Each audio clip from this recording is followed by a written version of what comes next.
Good day and good evening, and welcome to 7.31 Relic Grind stream with me, Caetsu Chaiji, but you can just call me Kai. So, tonight, there's a new step on the Relic Grind. The game plan is we will do as much of it as we can. I already know, like, I'm not blind, I've been keeping track of what's happening. In fact, you will notice some steps where I'm a little too prepared to even give the suggestion that I'm blind. So let's not even kid ourselves. I'm not even going to give the suggestion that I don't know what's going to happen. I literally have 3 of the items that I will need for this following quest, thanks to FFXIV here. So, like, it's a TV kitchen. I'm prepared. I have the things. So just no beating around the bush. Not blind. I already know what's going to happen. And I know that we will not be able to finish this tonight, even if I went, like, extra long. So we're not going to. What we are going to do is we're going to do the initial quest. I will show you what needs to be done. And then we will start on the grind that follows. We'll see how far we can get. This will probably turn into a little bit similar to Daily's Hangout stream, although what might happen is that we end up like rounding up a fixed team and then just spam duties with those 8, if we can do that, instead of like cycling people. Is a new part of the island tour now? Not yet. That said, hey FFXIV, hey Taldemar, hey Ross, hey Lana, hey Naomi, hey Yazel, hey Seros, hey Zaf, hey Mizunashi, hey Matthew, hey Toppy, hey Agent Monica, hey other Matthew. Hope you're all doing very well. Let's get started.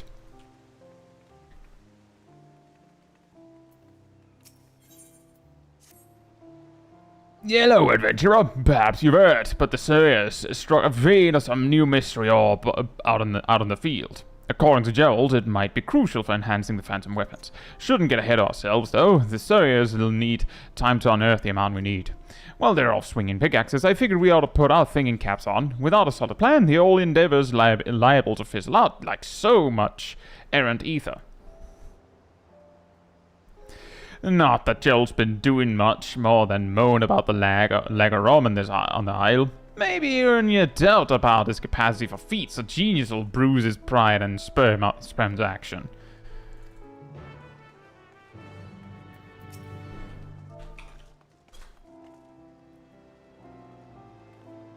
Hey Milo, hope you're doing well.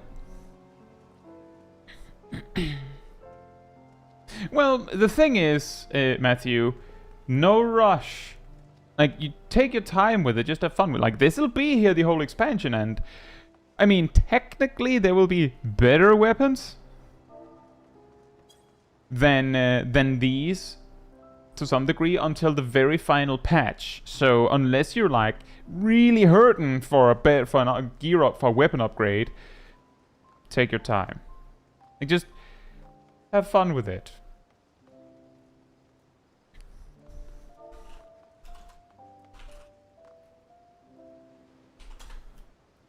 Hey Nox, hope you're doing well. Don't worry, Nox, we'll come out very soon. Losing faith in old Gerald, are you? I furnish you with the finest weapons to ever grace a battlefield, and you go doubting me. Listen, my hands might be idle, but my mind sure ain't. I've been thinking and drinking in equal measure. Oh, fantastic. Had quite the idea for the enhancement process, as a matter of fact. Yeah? Yeah? Huh? Ah, who am I kidding? It's nothing but a vague notion. And the closer I get to figuring out, the further it seems to slip out of reach. It's like chasing a bleeding phantom. By the sounds of it, you've been doing a damn sight more drinking than thinking. Listen, I just need a nudge in the right direction, that's all. Dunk! How about that odd little fella with the blunt knife? He could be worth a shot. The archive does seem like he'd be well versed in all kinds of strange techniques. I'll go fetch him. Hey, Mr. Blunt Knife.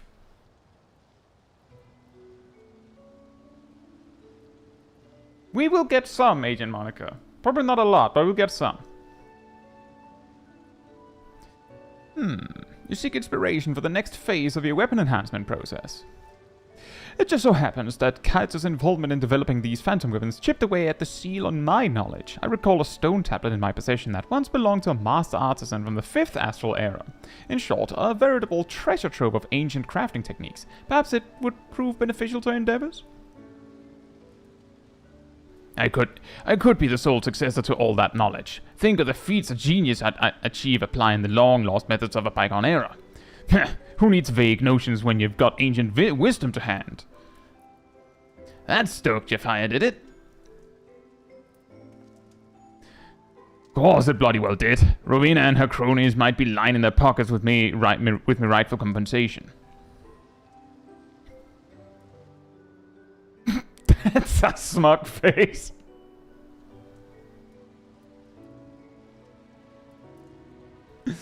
That is an incredibly smug face.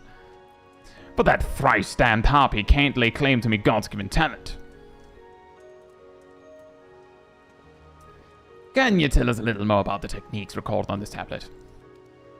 The inscription concerns etheric infusion. It's a method for imbuing weapons with highly concentrated energy, using vessels known as ether wells as a conduit. Wind, water, fire, and earth aspected ether wells are required to complete the process. You know, that's an interesting order. If only it had been a different one, it would have been extra funny that this specific step is released in September, wouldn't it? A Raging Bull, hope you're doing well. I believe the surveyors recently unearthed 4 such vessels. Alas, their report indicated they were quite devoid of residual energies. In that case, they must be saturated with ether anew. This is usually achieved by sequestering the orbs in a place of high etheric density for several years. But I happen to know a more expedient approach.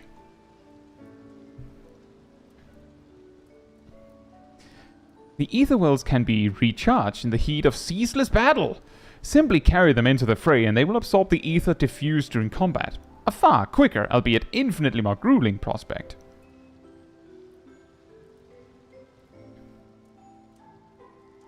That sounds also bleeding familiar. But what's a few more foul beasties to a consummate adventure, eh? Tell you what, I'll coat those ether wells with a solution to boost their absorption rate. That should help speed things up. I would be more than happy to formulate the solution once the necessary ingredients are available.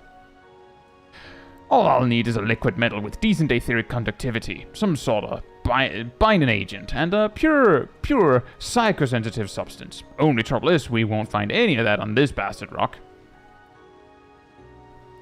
I recall hearing of such wares from a Pelupella associate of mine. If memory serves, Ronic glue should suffice as a binding agent. While expensive, I've seen it for sale in the market of Tulhiolov, so it shouldn't be difficult to procure. Next, I suggest seeking out a chunk of Utomu siderite. The metal deposits contained within persist in a liquid state even at low temperatures. Owing to their scarcity, samples tend to fetch a high price. That just leaves the psychosensitive substance. Dark matter would be ideal, but the pure stuff's impossible to find. You're better off crafting a synthetic substitute or getting an artisan to do the job for you. I'll need 3 varieties, all told. Either way, I'm sure you'll have no trouble acquiring what we need. Please present yourself to Gerald once you have all 5 ingredients to hand. Nod us all around.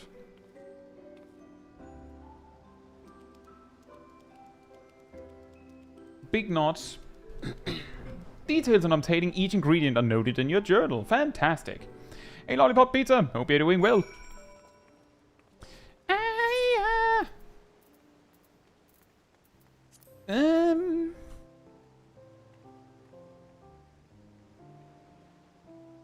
Yep, and we have 3 of the items already. So, back to Tulhiolol. Hey, cat. Nope, you're doing well. Quest really just an elaborate shopping list. Yep, pretty much. Hey, savior of the universe and all that. Can you go shopping for me? Yes, I suppose. Can you check the market board for the ones you have? Technically, yes.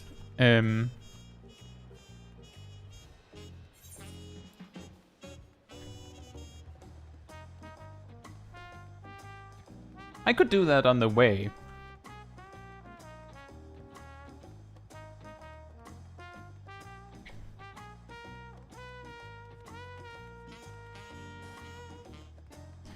Dun dun dun dun dun dun dun dun dun dun dun dun dun dun dun dun dun dun. Hello. Ta-da! It's almost like someone told him where to find it. That's incredible.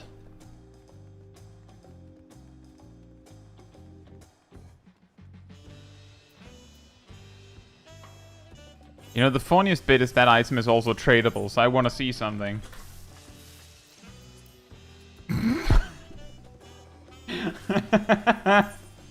See, that's even funnier.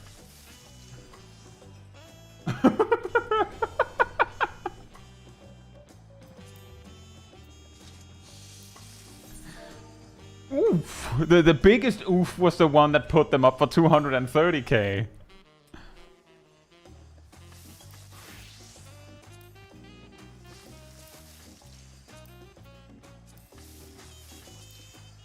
I want it to be known that I paid significantly more than this for mine.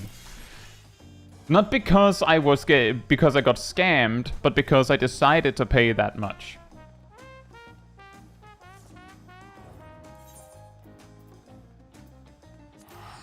So consider that when I ask if someone would like to make something for me. I will try my best to give to pay well. And sometimes that well is a lot better than what you should be expecting. And here's the other item. How convenient!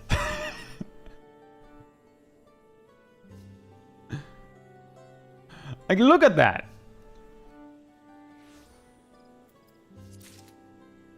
Ta-da!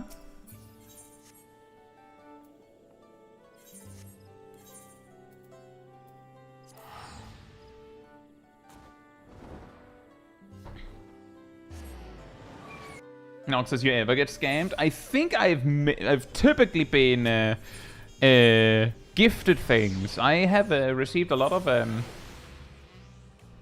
things from people just being very nice. It's very much appreciated, of course. But I do try to pay nice so that I'm not like abusing people's generosity.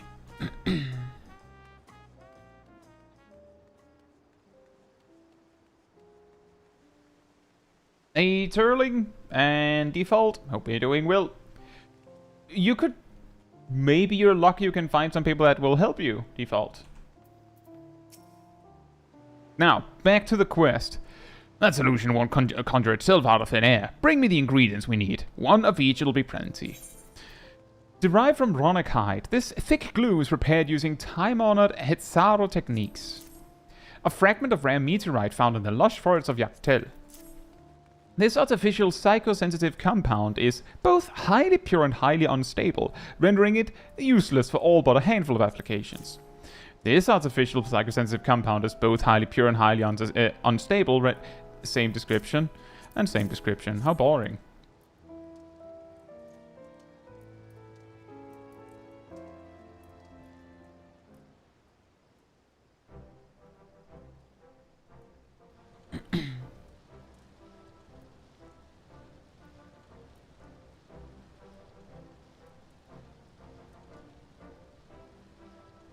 Nicely done.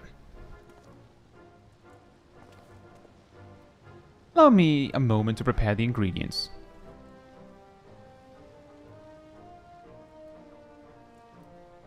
Hey Muffin, hope you're doing well.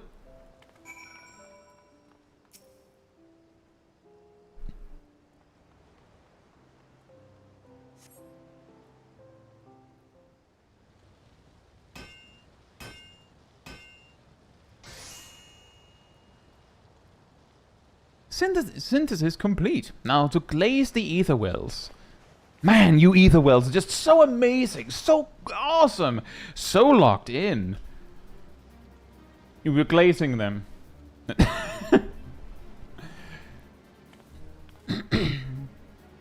With this coating applied, the vessels will absorb ether generated in battle at an increased rate.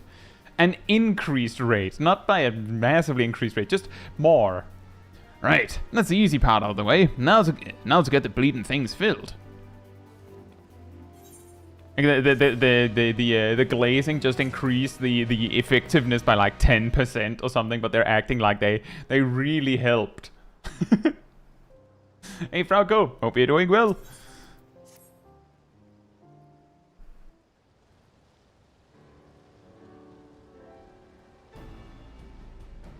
Appreciate all your help gathering the ingredients. With that out of the way, we're ready to start filling those ether wells. I've been expecting the table in the archive handed over, and it says highly pure ether gets concentrated during battle.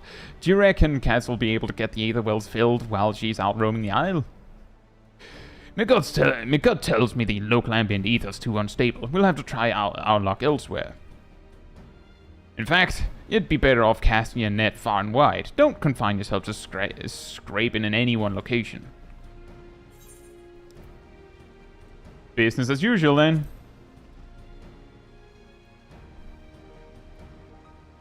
Exactly. Just keep doing whatever it is your adventurers do, and you'll have those vessels filled up in no time.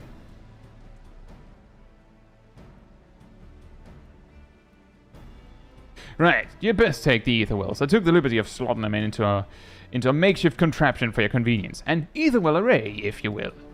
Once you get stuck in, just take a gander at each of the vessels to see how much ether is stored in them.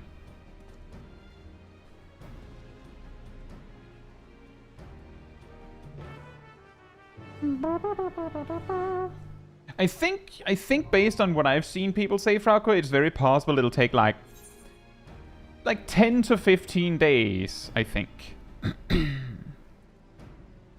Completing duties via the duty roulette will garner different aspected ether depending on the category chosen.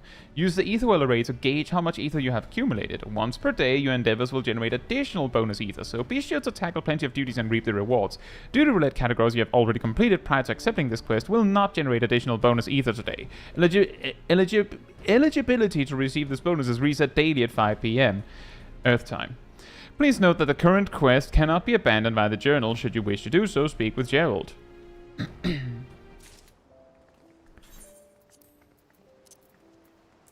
Oh, how old school. It's straight up an item in my inventory. I think it's really funny that they really make this point of, oh, you have to look far and wide, and they make this point of, oh, there's a daily bonus, but what they actually mean is it's this daily bonus they're talking about. It's really funny. Right, so I will go to my house because it's actually kind of inconvenient to come to this place due to the instances, but I will go to my house.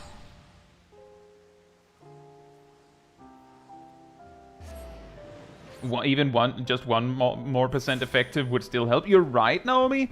It's still funny because I could actually imagine some players be like, actually, I would rather just not have to do it for just 1%. Right. So the game plan I'm rolling with is, as I typically say, is I would want to bring as many as I can. So what I'll be doing is I will first do the high level dungeon because it's 4-man. Then we'll do the trials and normal raids, which is 8-man. Then we'll do the alliance raid, which is technically 8-man, but we could queue into each other. After that point, I'll try my best to bring the same 8 because it'll go really slow if we keep cycling. People get really confusing as well. But I will basically just queue us for whichever category I have the least ether for. You do not have to equip the weapons council. I don't even believe you have to be that specific job. So you can just do whatever. However, if you would like to join me for high-level dungeons, come on over to me. Oh boy. I think these were the 3 that ran to me the fastest. You know what's really going to get awkward is that I think we're exactly 9. Surprised? No, I'm not. I'm not surprised. Not in the slightest. What really sucks is that every time this happens, I wish I could bring everyone. Hey, Kraken Mo. Hope you're doing well. And yeah, pretty much. It's actually pretty funny because Gerald is like, do what you normally do, and it's like a lot of players don't do those dailies. Like, they just don't.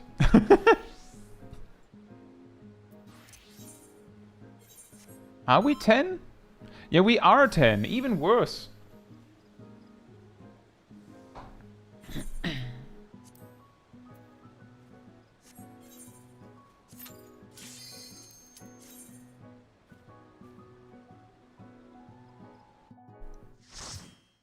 I will also be trying my, like, as I said yesterday, I actually managed to put together the not spell speed stuff. So I will try and see how well it goes with slow mage this time around.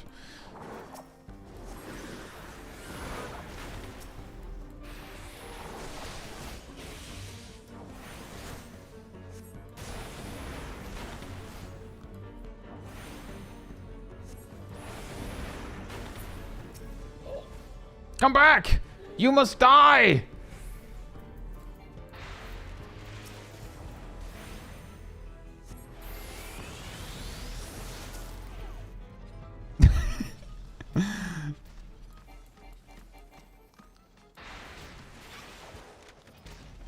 Now this is what we call awkward.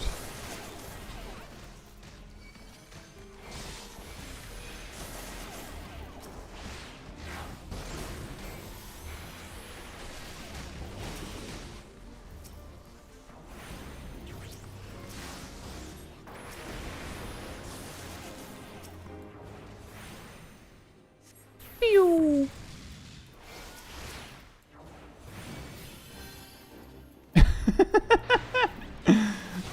Oh boy.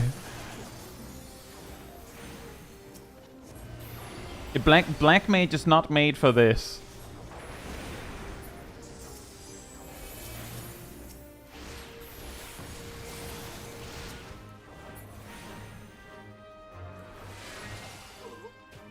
Maybe it's made for this. Nah, probably not this either. I will say, based on the amount of times I've done this dungeon as Black Mage, Fast Mage would have not had dealt with that pull any better. It's just, it's too long.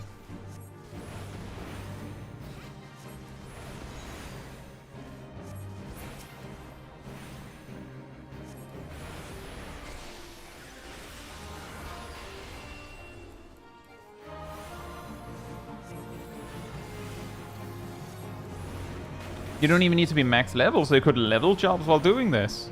Nice. I thought you did. I actually thought you did. Based on what other people had said.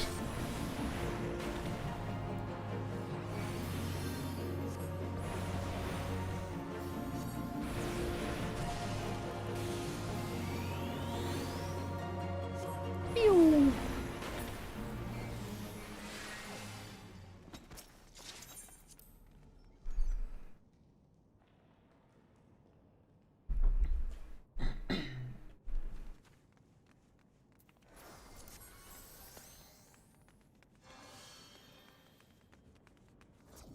I have a feeling, just based on what I've seen and what I know about these specific roulettes, I would guess that trials and normal raids will be the most reliable ones. Like the clear speed of those tend to be the most consistent, in my opinion. Now the big problem is, of course, how much they give, and I think I've heard people say that the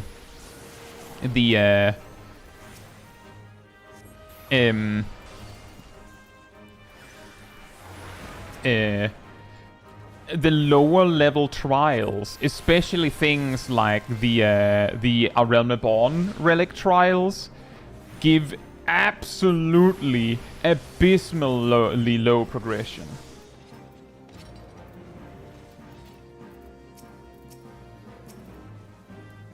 But it really does come down to, like, well, how much does it give per run? And it seems to be a little difficult to pinpoint exactly how much they each give.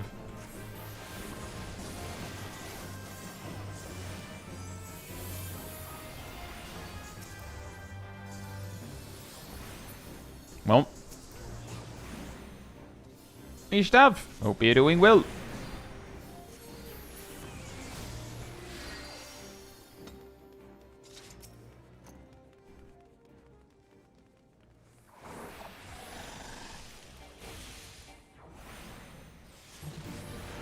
I think there's also something to be said that different jobs will do specific roulettes a little better. For instance, I don't think it's the smartest move to queue as Black Mage for high level, because Black Mage can really get screwed over by, for instance, this duty.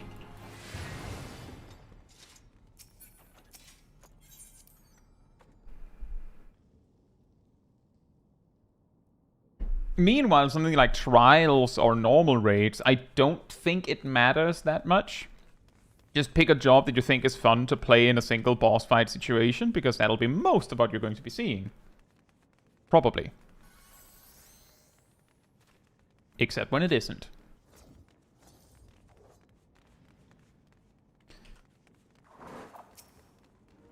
Which is to say, if I were to spam something like high level, I might just pick like Viper instead. Just as an example. If I'm going to be DPS specifically.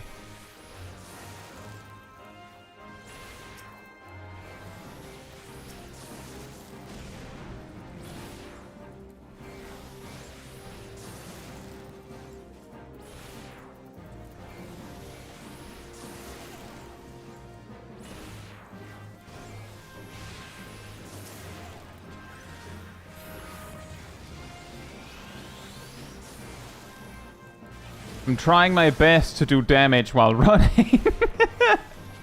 At least I'm doing something, right? Something is better than nothing.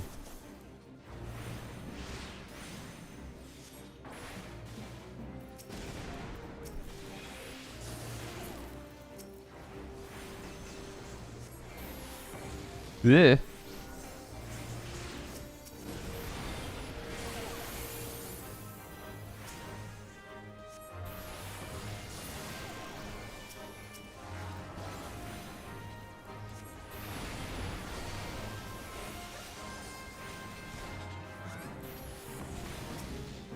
How did the succubus end up being the last one standing?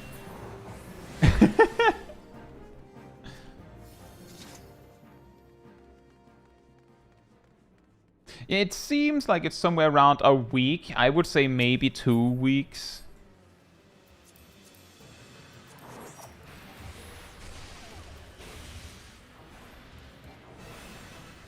Because that is true. It just felt like the succubus was like in the pile.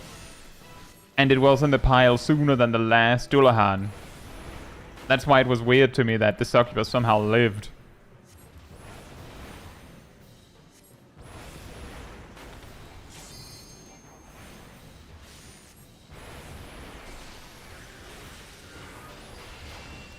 But yeah, based on what I've seen people report that the different duties give, I would guess if you just do like one of each thing every day with the bonus, it'll probably take like 2 weeks, I would say. Like if they seem to like average around 750 or so, like give or take, then, you know, that'll take like 13 days, I think. And if they average like 666, that'll take exactly 15 days.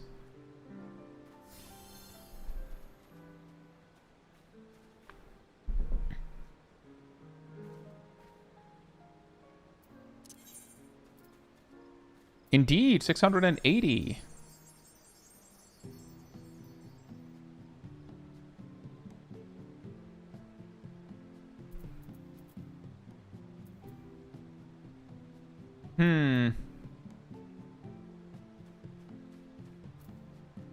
And, like, over half of that is the bonus, by the way.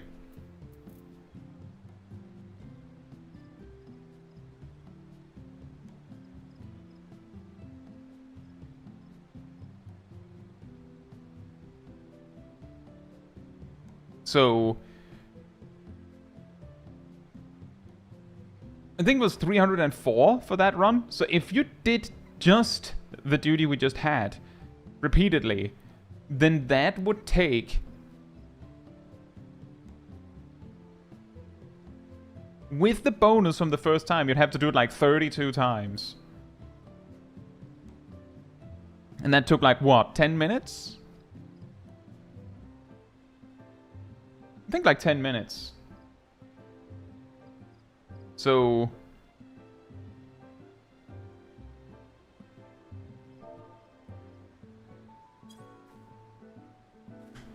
just based on that, I am pretty happy that I didn't promise we'd finish tonight.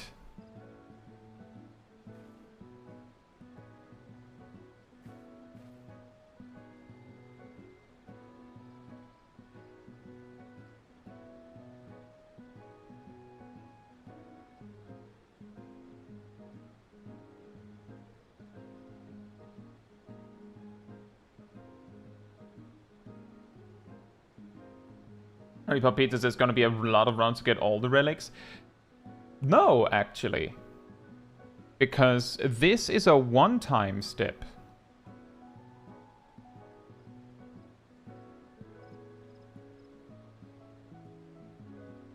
Hey Sefi, hope you're doing well. There isn't really much you can do about it, Sefi. The only way you can do it if you want to grind is you do high level, trials, normal raids, and alliance raid roulette. That's it. The only way you can game the system, as it were, is if you have a pre-made. Because then you'll be able to do the duties faster. But ultimately, you can only get this done by doing a random selection of duties. The way to get it done more efficiently, quote unquote, is you get the daily bonus, which gives you more for less effort. But if you want it done quickly, then the only thing you can do is just grind.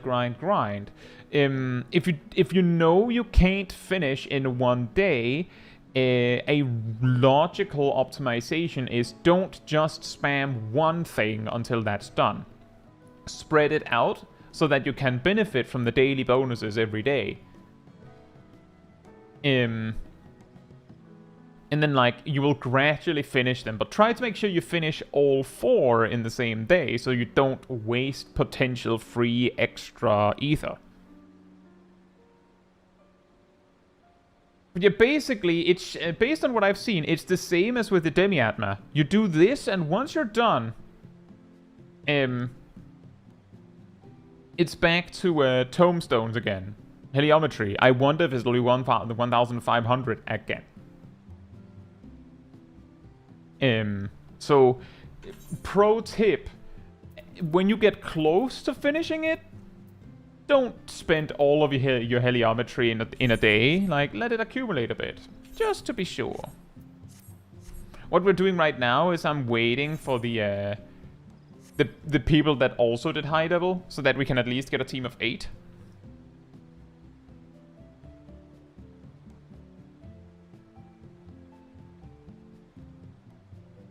But I think it's a good call that they made it directly tied to roulettes, because in the past, when they made a grind like this and not tied it to roulettes, what would happen is that people would discover a specific duty that would be the most effective, and then just spam that. Anti-tower, anyone?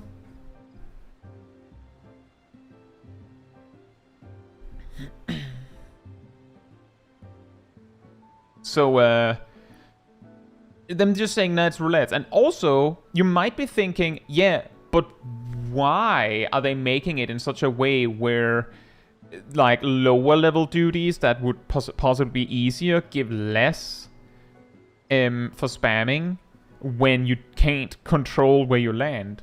The best reasoning I could give there is, hypothetically, you could have 7 people just together, and then they just, like, grab one sprout that just has, like, a small selection of a few very easy normal, like, maybe they only have Fist of the Father and, I don't know, Alteroide. So you can spam normal raids and just get 2 mega easy ones.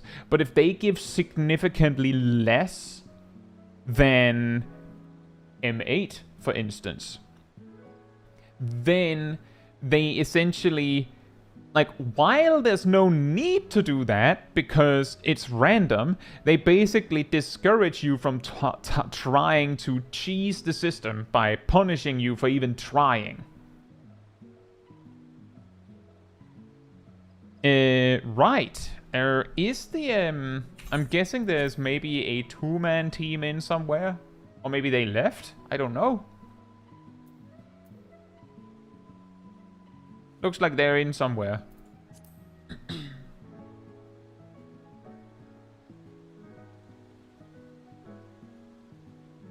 Well, whatever the case, I can only bring 8 with me. I wish I could bring everyone, but I can only bring 8. The question is whether we make 2 5-man teams, or if we make 1 8-man team and some people just go, well, I was actually not in the mood to mega grind anyway. I don't want anyone to, like, step aside like that if they don't actually feel that way, but that is the only option I have because I can only bring 8.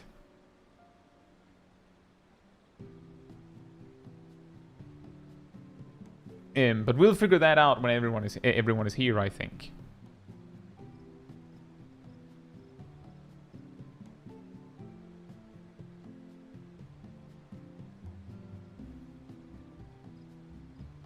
Matthew says, but how to get the tombstones for the first step? The heliometry step? I mean, do the dailies. Or did you mean something else?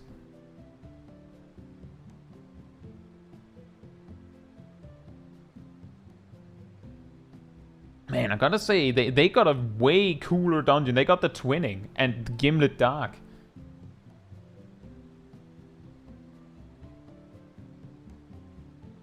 Oh, see, the trick is, Gazel, you could be even more specific. As I said, the reason why I'm like, you could have a sprout that just so happens to have Fist of the Father and Altreuter, which is like 01, unlocked. That is just enough normal raids to have the roulette, but you don't have the awkward A2, the mob rush. You just have Manipulator, which is super fast, and Altreuter, which is reasonably fast.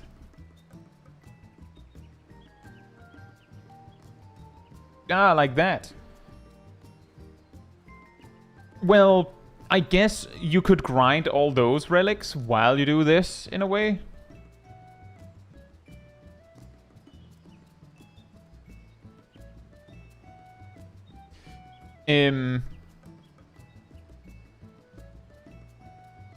Right. Nox says, I vote for 2 5-man parties, so both parties are screwed. Should we do that? Like, the only reason I would do that is if everyone really wants to go. If there's anyone who's like, I actually don't mind sitting out completely, then we're certainly in a different situation. But if everyone wants to go, then I think the best is to just do something so everyone can join. In that case, we have 2 4-man parties, so we need 1 in my team and 1 in, I don't know, is Milo the leader of the other team?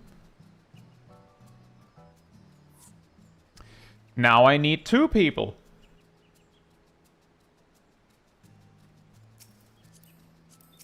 How convenient.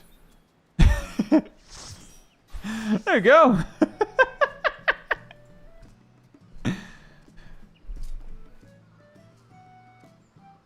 Milo, if you grab Gazel, then everything is solved.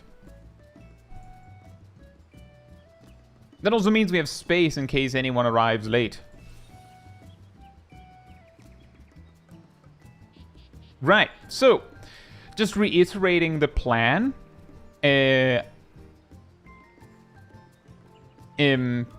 We do trials, then we do normal raids, and then we do alliance raids. Hopefully we... Actually, better idea, we start with alliance raids, because then we are all here to, like, possibly queue into each other. And then we can, like, split up to do the trials and normal raids after, and then we'll see what we do after that. How's that sound?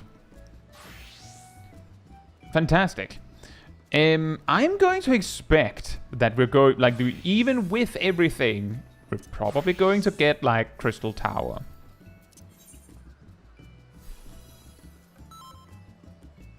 Is Group 2 ready?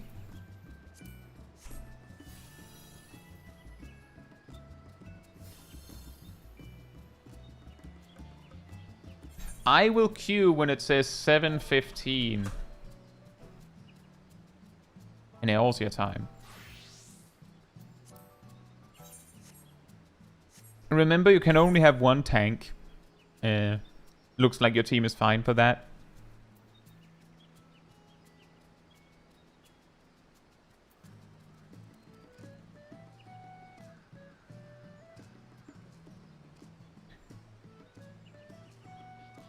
And... Wink. Abort.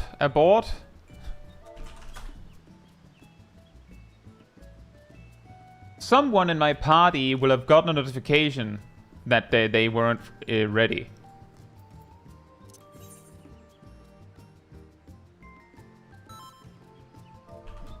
I'll queue when it says 7:30. Everyone open your duty finder and check that you are the correct item level for alliance raids. Now.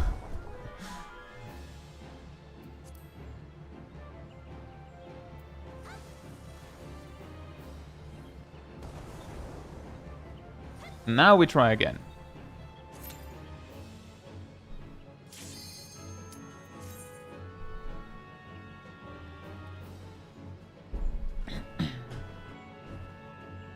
Clutch Super Bolide on A5N. Wait, just A5N again?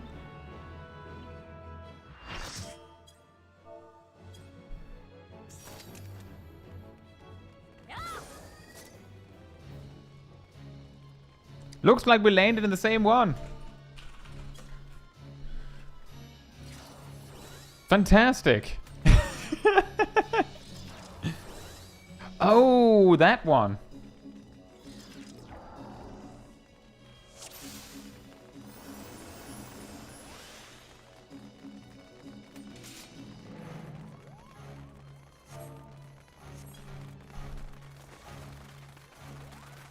It is Number Man.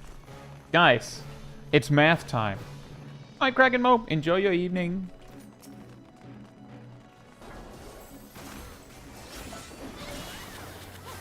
Did someone say primes?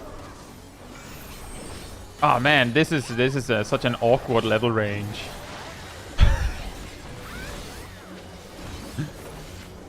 It's math time. It really feels awkward to use the Vicewinder combo with no follow-ups, but I did the numbers. It's like 10% more potency per second than your filler combo. It is worth using.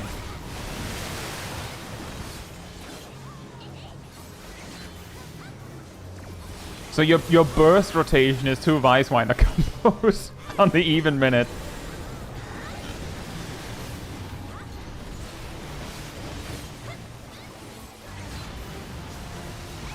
And then I guess 1 on the odd minute.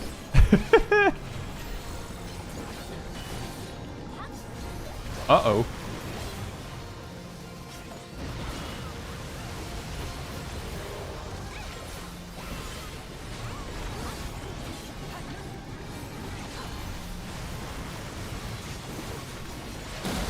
Ow.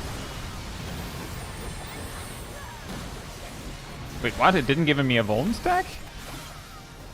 Huh.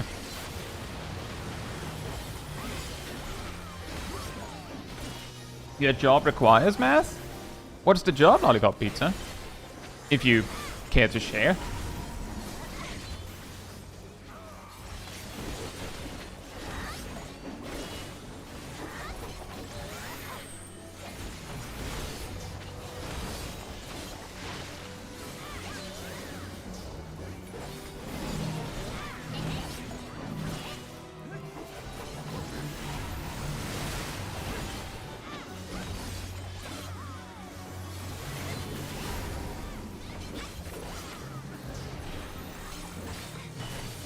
Pharmacy technician. Oh, cool.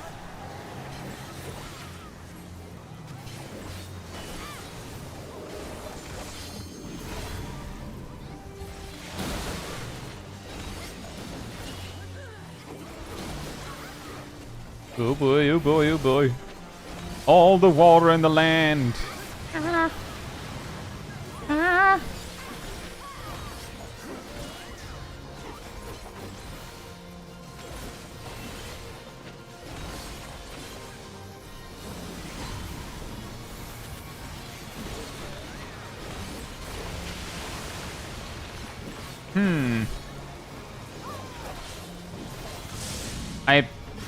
I'm going to argue that this is not rain. This is a slime blob. You can call it rain as much as you like, but that is merely a slime blob.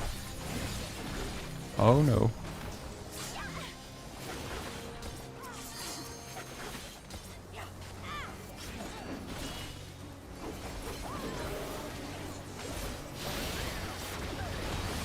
That is an evil time to have a friendship Doritos. Oh yeah, your entire raid is split up all over the place. Hey Tingle, hope you're doing well.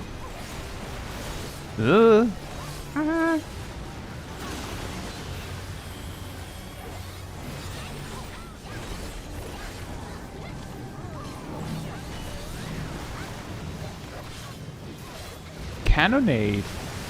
I'm guessing it's like lemonade, but they put a cannon in it instead. Maybe it tastes like metal? Maybe.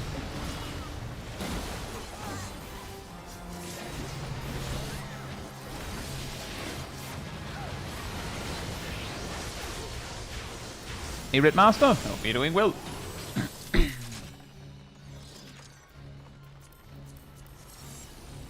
An explosive flavor, nice.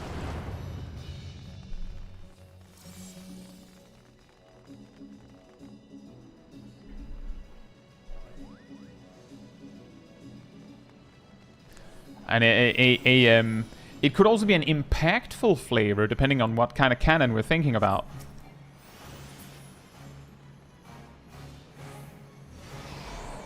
Or it might hit you very bluntly.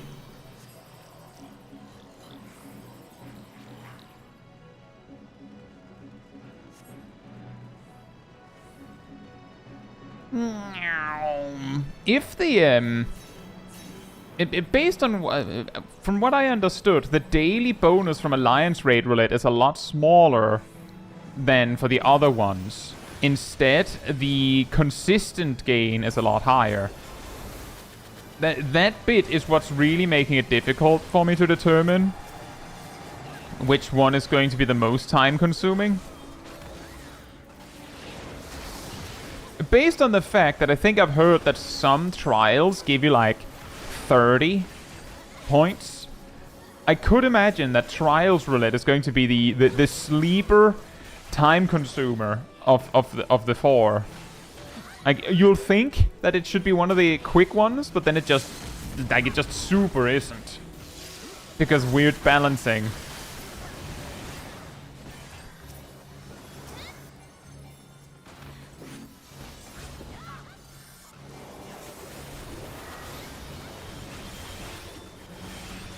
So that is my guess. And it'll be very difficult to calculate precisely how long the different duties will take, or the different types will take. Because of that huge difference. Hey Nemo, hope you're doing well. And yeah, exactly. Chimera Trial gives 30, but something like Intervals gives 291. And then there's of course the question of, is Intervals 10 times longer than Chimera? Hey Ham, hope you're doing well.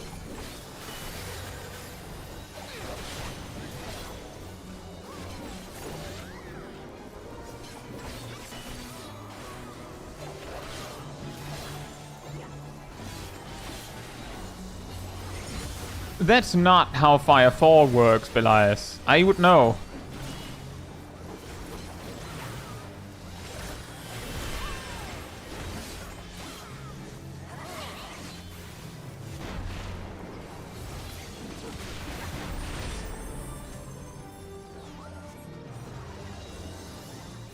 Yeah, that's kind of what I was thinking, Nemo, is that from that, doing 10 Chimera trials, hypothetically, like, because it's, you know, it's still roulette, so you can't guarantee it. But if you did, that would take like 15 minutes. So intervals would actually be the better of the two. Which I would say is good. Right, Salomon, enjoy your evening.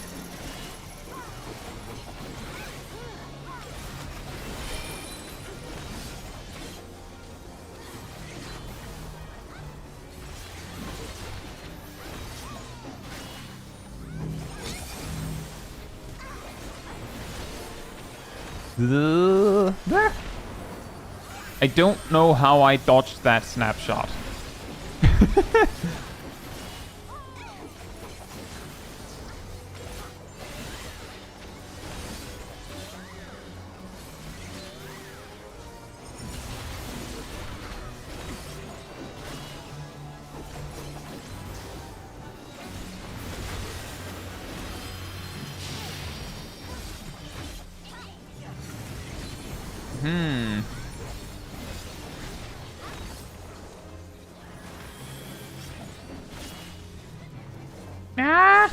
Don't stack them! Don't stack them! What are you doing, Nox?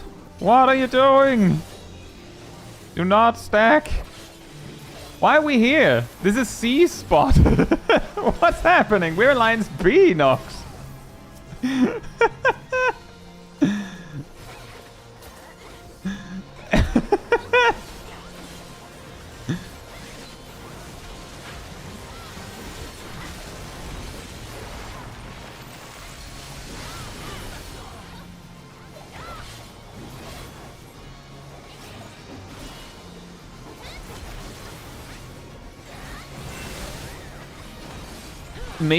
Maybe that's going to be the big brain move. That once we've done the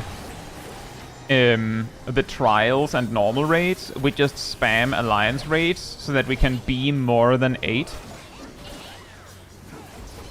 And then it just sort of works out. I also imagine of the 4 roulettes, that'll be the one that is most awkward to spam. Maybe? Uh-oh. Uh-oh.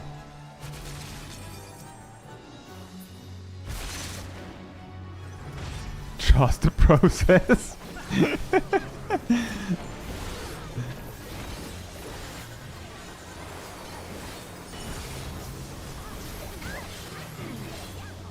Yeah, exactly, Matthew. It'll work right up until the moment where one group gets a really long thing and the other one gets a short thing. I think the way we will resolve that is if that actually happens, the group that got the short thing will just do a normal raid or a trial while they wait for the other team.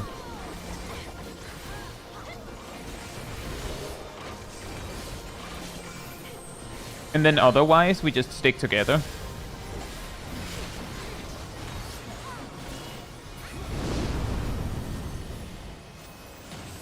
Wink.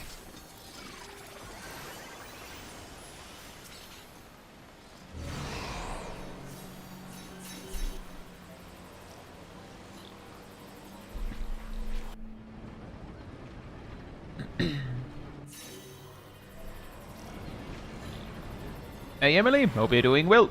We're kind of just started. The grind is, it's very manageable. It's, if you like daily roulettes, then it basically means to some degree just play the game and it'll eventually resolve itself. If you don't, well, you should probably start doing that. And if you don't like doing daily roulettes, then the good news is that it is 4 specific ones. I should be attacking the center set. So you don't have to do all of them, at least. The weird thing is that expert roulettes are not on the list.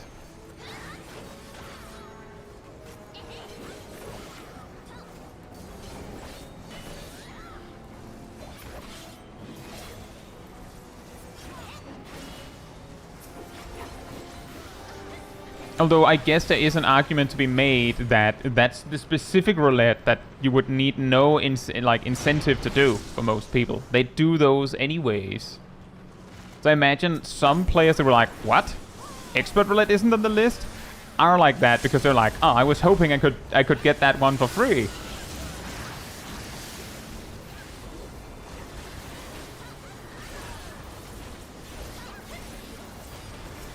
You don't. You can. You don't have to be the job that. Ow! Why am I tanking something? Woof. You don't have to be the job that you're working on. You just have to have the quest.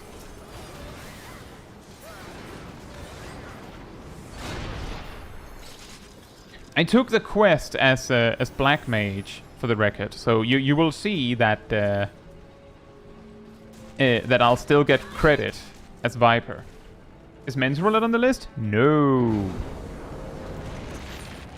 It's high-level dungeons, alliance raids, normal raids, and trials only.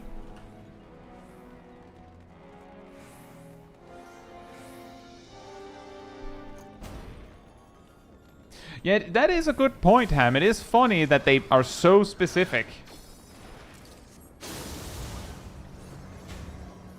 Like when they show, when I saw that, it was like, oh yeah, it's this. Like they give currencies in a way. I expected them to be like, oh, this roulette gives like some of each, but especially much of this specific sort, and then like the other one, like each of them like still overlap with each other, so that they could be like some duties just give less, but nope. Hey Steven, hope you're doing well. Why is there nothing to do with Occult Crescent? I guess an argument to be made is that they didn't add any new content to Occult Crescent. So, in a way, you kind of already explored most of what Occult Crescent could offer at this time. So there was no need to.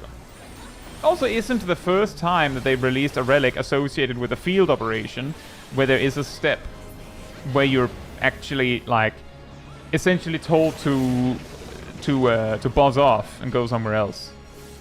They did that in Shadowbringers as well, for at least one step.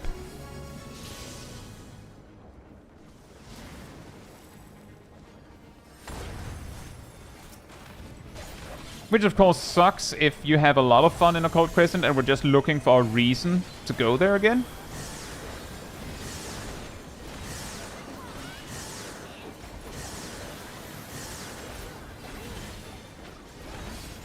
But yeah, that's what I had expected, is that they would like make all the 4 roulettes that they specifically mentioned by name, would give a little bit of all of them, and then like you've got extra of the specific specialized one, and then like other content also gave something, you know, like how light farms, quote unquote, light farms usually work, question mark.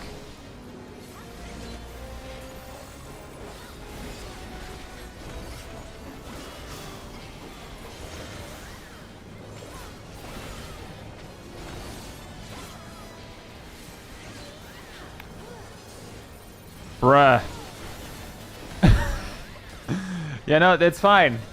I didn't want melee uptime. I'll be over here, being correct.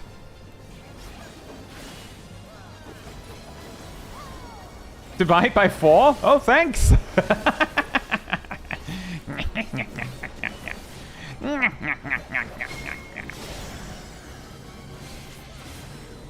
Ow.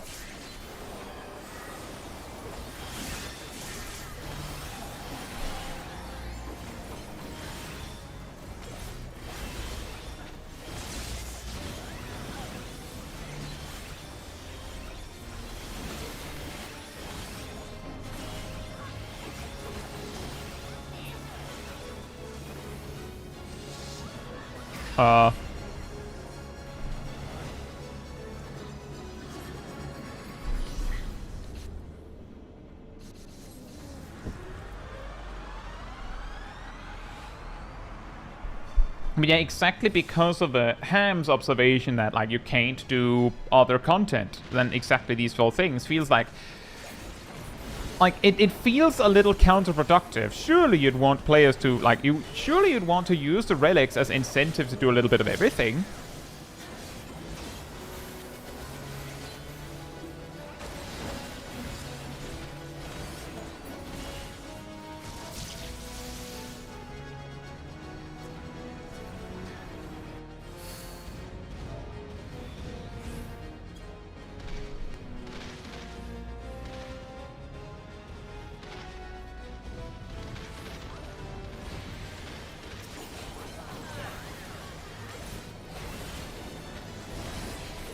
Oh, that sounds pretty cursed, Frauko. It reminds me very vaguely of, in a way, of both P8S and P12S with their crazy, almost geometry mechanics.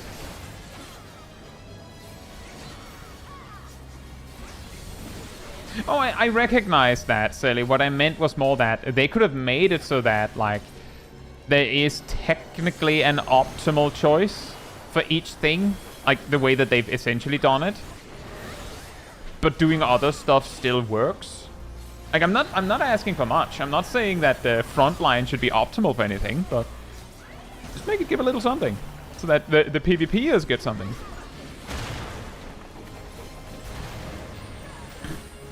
Although I guess there's also the argument to be made that specifically by deciding these 4 things are your only options, they sort of also guarantee that that specific content, whether it needs it or not, gets a little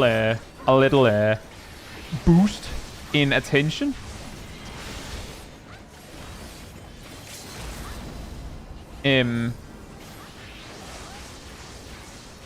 Whereas if they let you do whatever you want, then people could just go, oh, I mean, I'll just do the things that I like, and then it'll eventually finish, and then you've achieved nothing.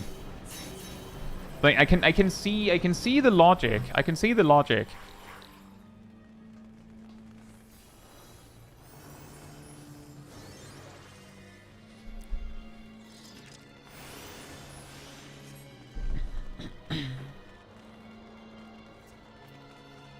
Frogger says it was the hardest mechanic Destiny 2 ever had. I think raid teams were stuck on it for at least 6 hours or so.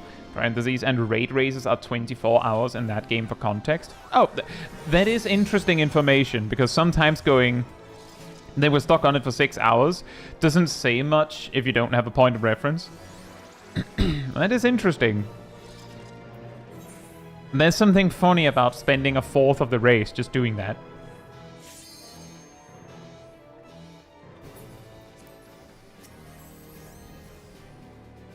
I'm just trying to get high-level alliance raid queues to fill by forcing players to do the roulette for something besides leveling.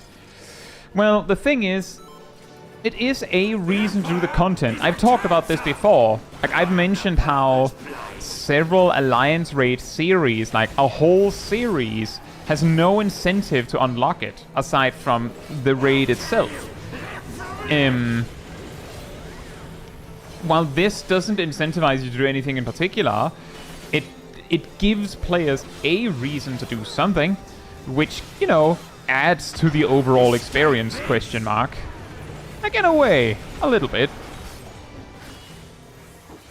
It might not do much in the moment, and granted, this doesn't solve any problems, because eventually we'll all be done. Like, some of you probably saw the pictures of the duty finder with several duties being, like, DPS in need.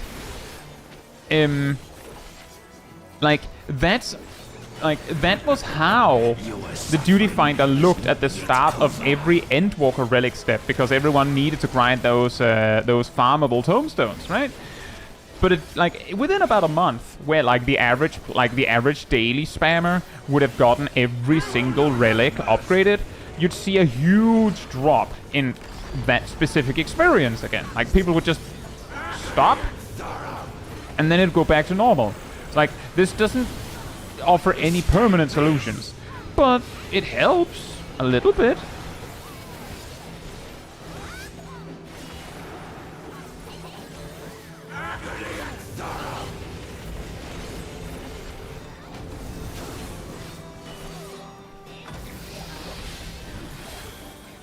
I guess there's also something to be said that, I guess, not every single piece of content has to contribute to the overall experience like that, I guess.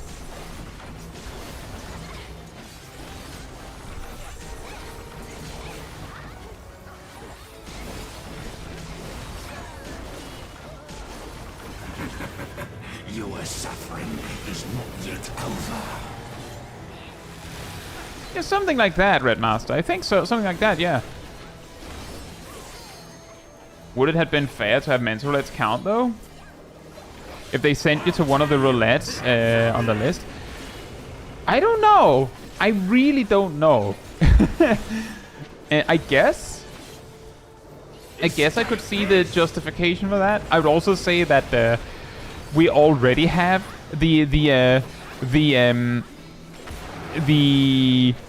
big sad of when you go into mental roulette and then you land in MSQ roulette and you're like, oh, thanks. The majority of the reward for this is in the daily, which I'm not getting.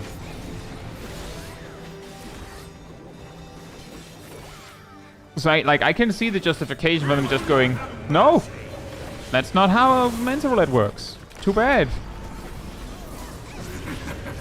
Your suffering is not yet over.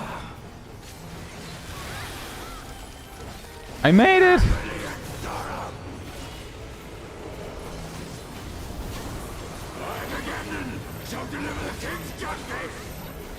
You what, mate?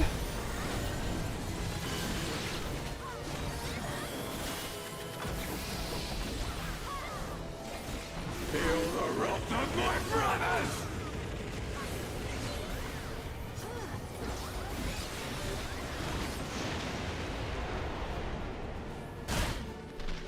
Ah.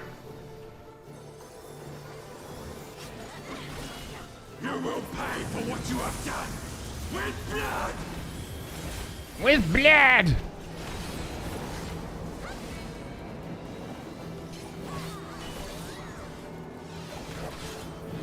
$600 for Titania, that's pretty nice.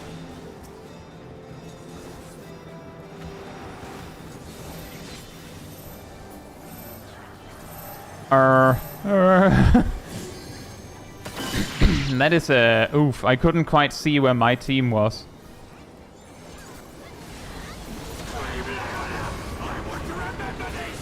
Blah, blah.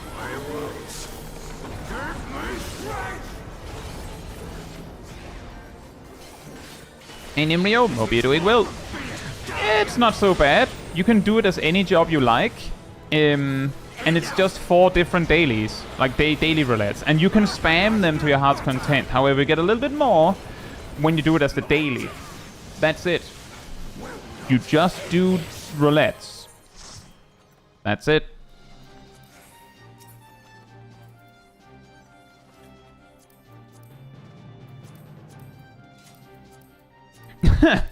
Womp womp.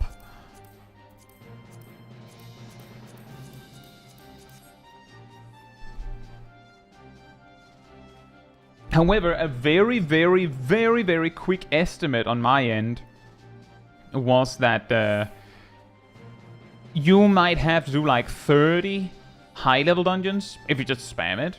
It probably closer to like 15 or 16 if you do it once per day. Just as a random example. And the variance in points you get is pretty wild. Especially for trials. As someone mentioned, Interforce gives like 300, while a Realm Reborn Chimera gives like 30. So if you sit, like, the best way you can optimize it is don't queue with something where the timer, like the queue timer, is really long. You don't want a long queue timer. You want to really minimize that, because that's the only thing you can control in this whole situation.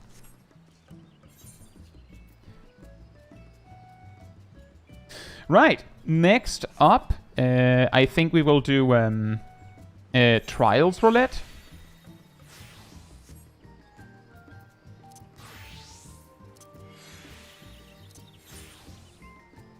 And we have 2 parties. Agent Monica is not ready.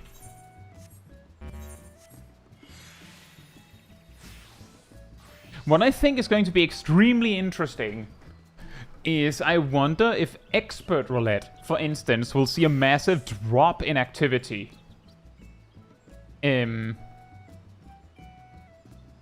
Because it's not associated with the relics.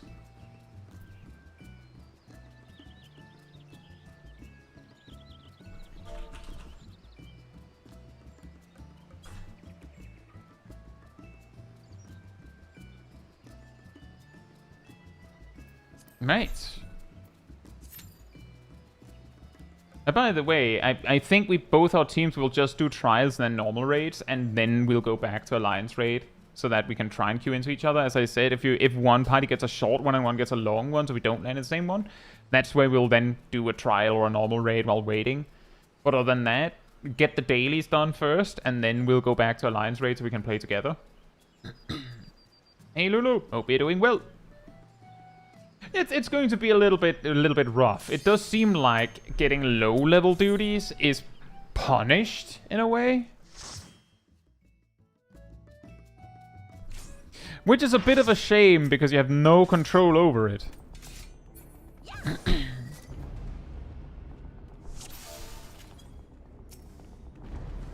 Speaking of low level duties, am I right? Dun dun dun dun.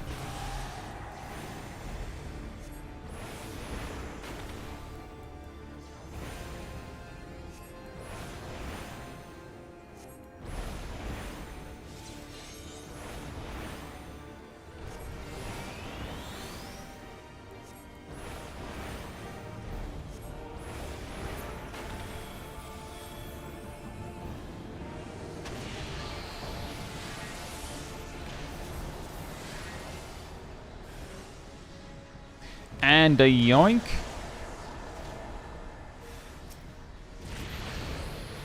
Oh.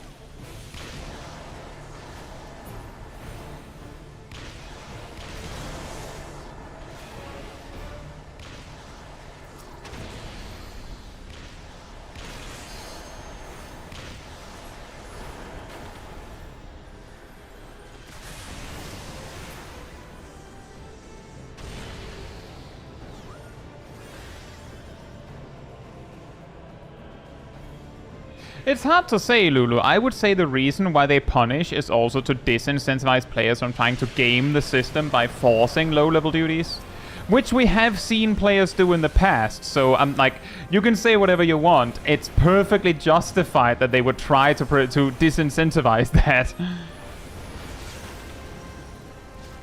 Like, the players have given all the reason for the devs to assume you would.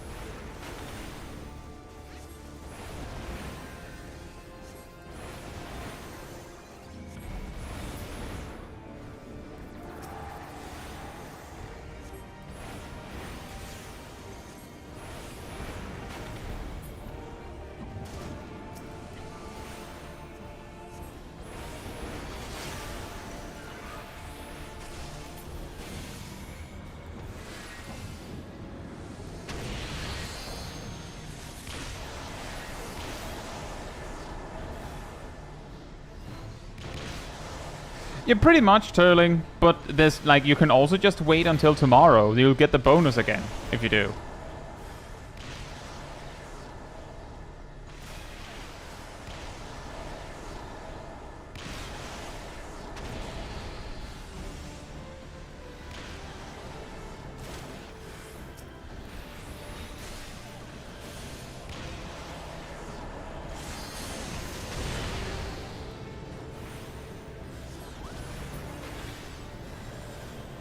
Will any of the roulettes you have to grind risk you hitting the daily cap? I mean, technically you could hit 100 dungeons by spamming high-level dungeons, but based on the amount of ether you get per duty, I'm pretty sure you will finish that one before that would happen. I believe the 3 other roulettes in the mix are all not affected by the daily cap, so you're safe on those.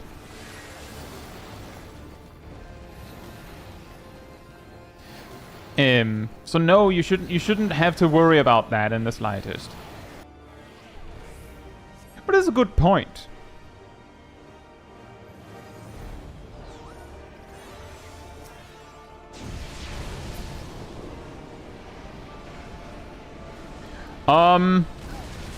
Hello? Why did everyone leave?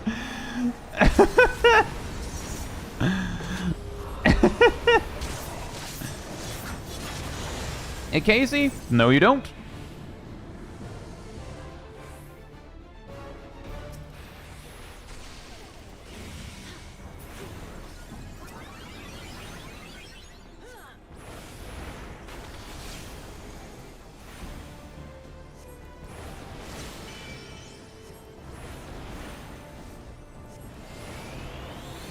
And that was also something that I was worried about. I don't know how long it'll take me to do this, but I could definitely see it become a problem to do, like, you know how I, maybe will do dailies in the link shell. If everyone is like, well, I kind of need to do these 4 as this specific job, and then we're like, well, we have 60 PS and a tank and 1 healer, and maybe that'll work, maybe it won't, and there's not much you can do. Because, like, obviously no one wants to, like, lose out.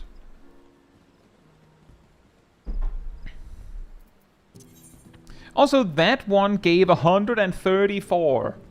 And then 614 as a bonus.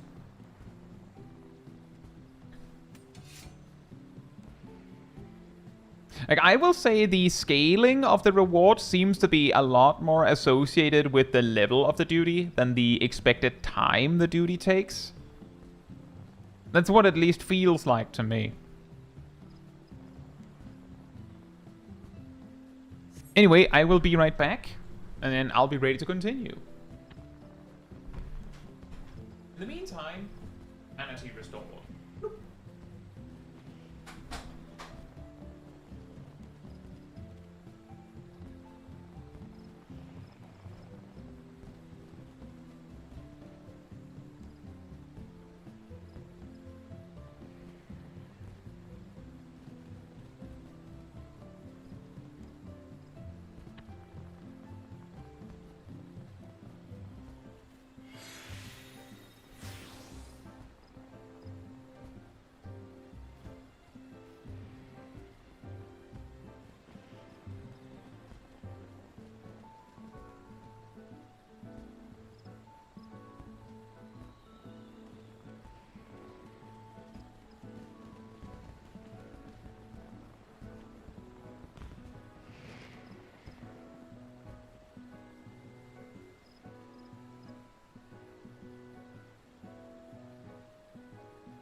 Alright, I'm back. Hey Aradel, hope you're doing well.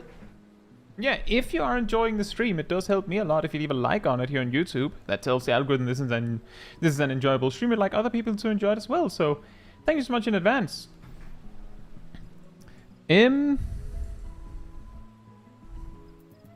Right. Now we do normal raids. You see, Nox says that they'll tap out after this one. Who knows, maybe we'll be able to make an 8-man team at that point. There's others that are also exhausted.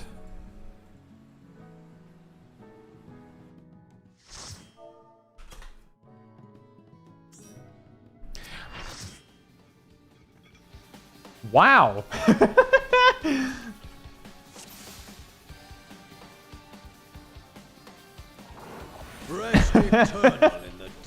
That's pretty hype. We take those. I wonder how much he will give.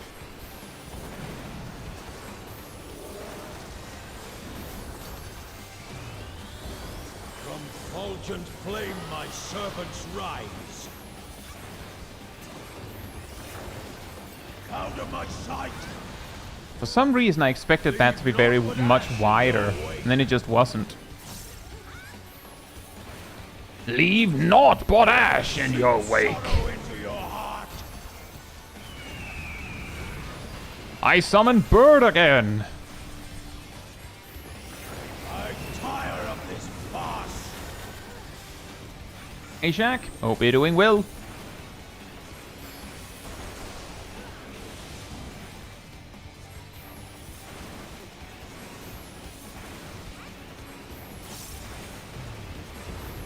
Behold the fruits of sacrifice! Behold!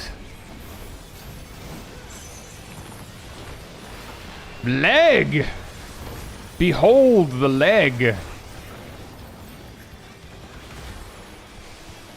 You will know my rage!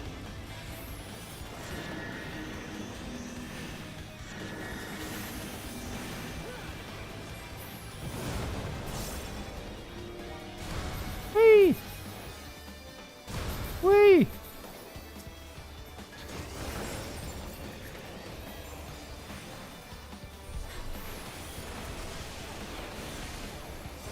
And the Stompies!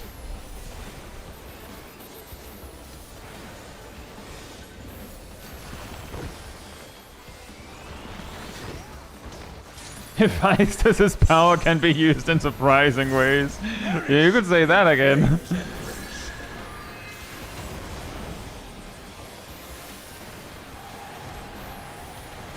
Go forth and sate your boundless hunger!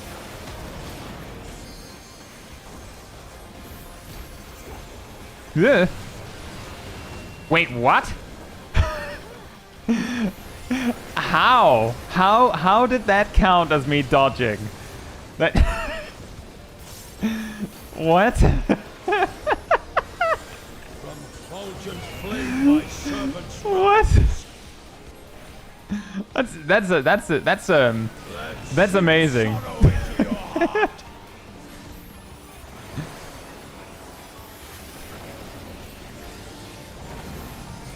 I just panics, like jump aside, and the game's like, we take those. Sure, why not? I shall see my wish fulfilled! Now behold! Arm! You are prey to be consumed! Yeah. Yeah.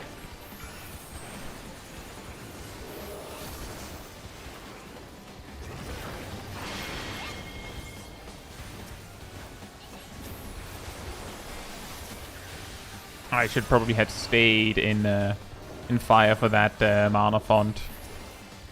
Oh well.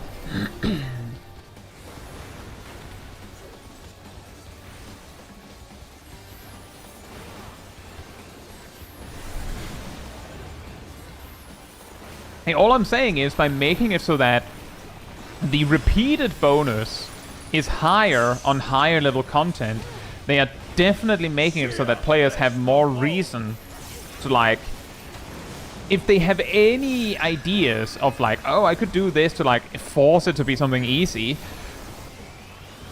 those players will at least feel less incentivized to even bother.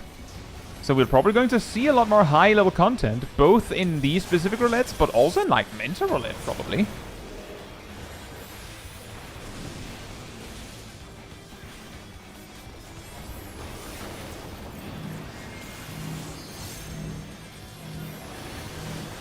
Leave naught but ash in your wake! Ah, sweet! A fitting death!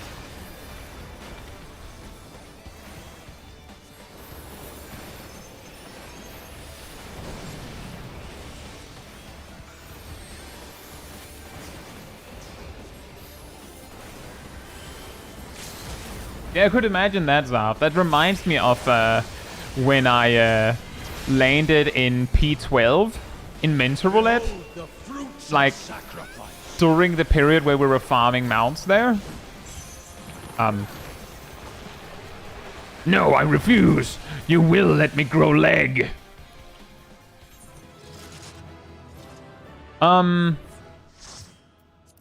So never mind.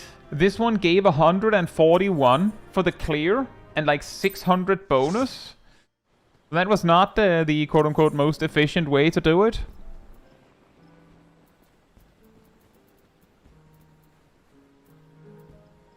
But now I think the plan is that we'll just do alliance raids. And then if we don't land in the same, then like whoever's finished first can probably maybe sneak in something.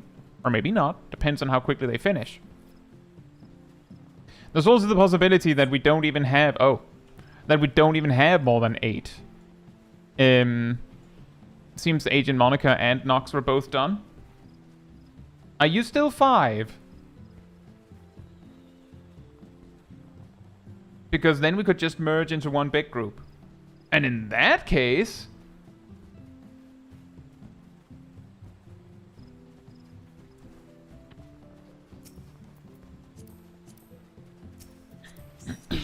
Well, that makes it a little awkward, Agent Monica, because by being 8 in total, we could just spam 8-man stuff instead of alliance raids.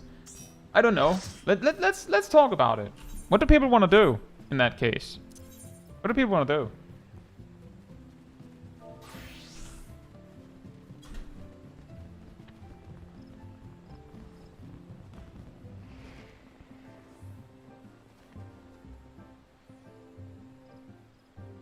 Remove hard for trials, and the people who got tethered didn't remember how to clear the tether.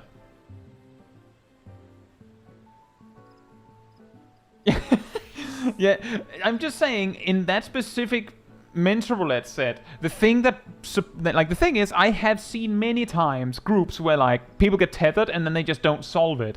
The thing that made it so funny in that specific mental roulette is that it looked like both players that got tethered really wanted to fix it. Like, they tried to run away from each other, they tried to stack up close, they seemed to try different things.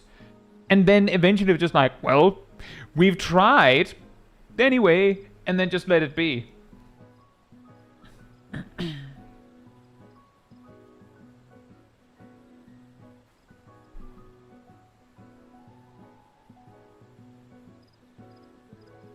Is any dungeon trials you wish come up more often in a roulette? Not anything specific, just anything I don't see regularly. Good night, Nox.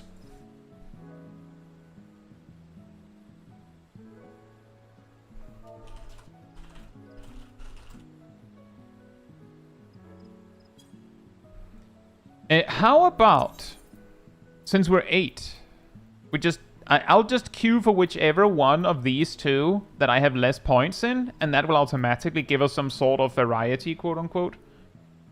How does that sound?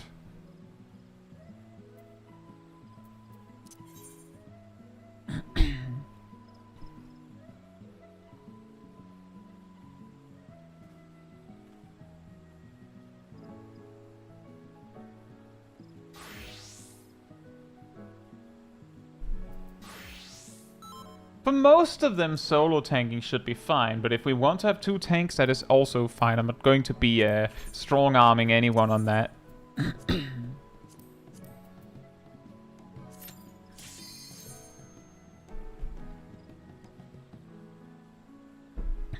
There is definitely random trials and normal raids where it could be a problem.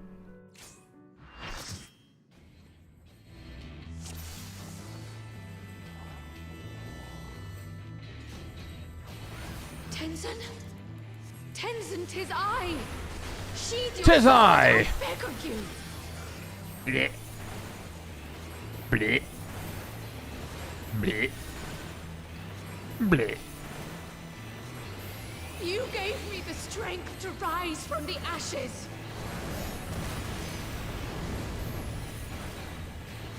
Burp. Burp in a dress. A burp dress, if you will.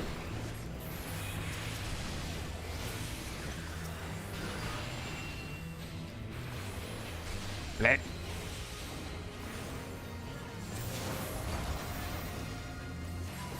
Does she leave to do a flyby on normal? Don't remember if she does.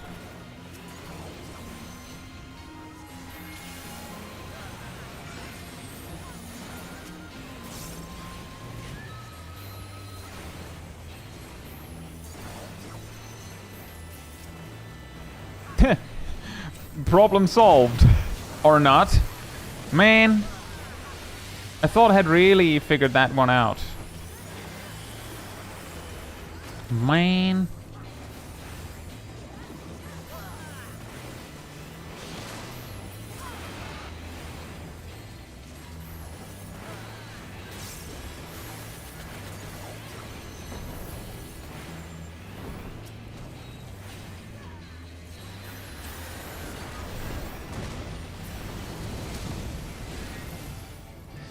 Oh boy, time to dance, everybody! Are you ready to dance?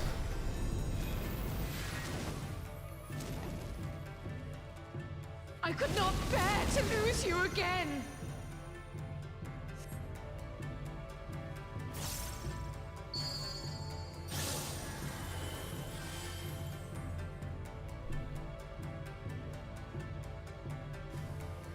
Wow. I'm always impressed by how slow it goes on normal.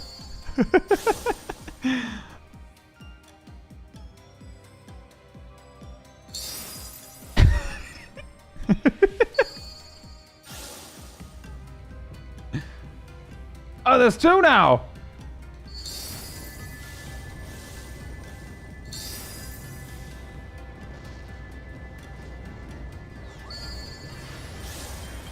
Hey, popular monster! Hope you're doing well.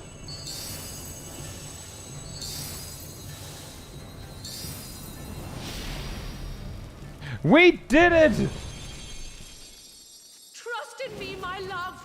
I will protect you, I promise!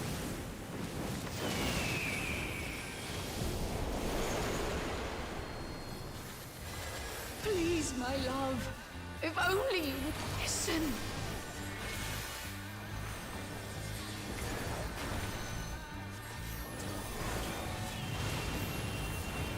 Bam!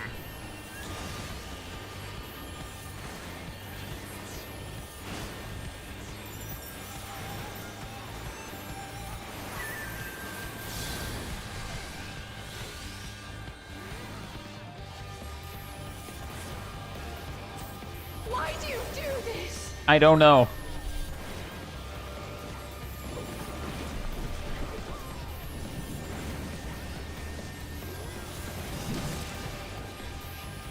Your guess is as good as mine, Zaku. I have no idea. All I ever wanted was for you and I to... To what?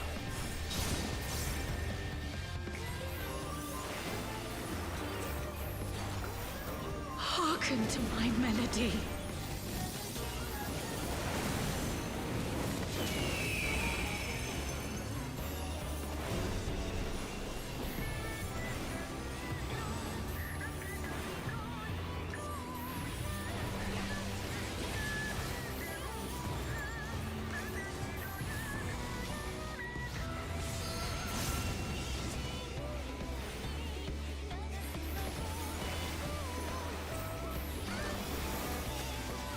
Wait, is she just not going to do anything else for all of that?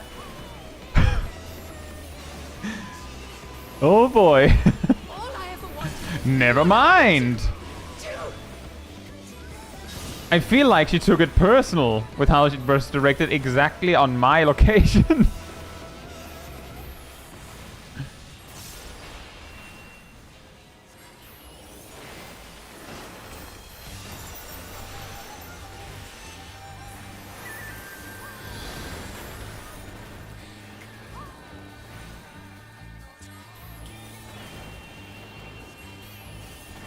Right, no, of course, she was aiming at the ley lines. She's like, oh, targeting reticle, fantastic, now I know what to do.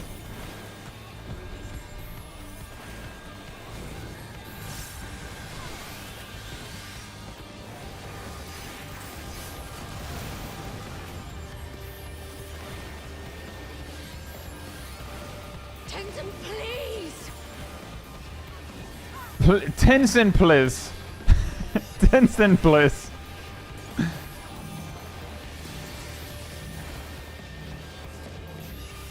Tenzin, please. Uh-oh. Wait, what? With us. Then I'm glad. It is you. What happened to our Naomi?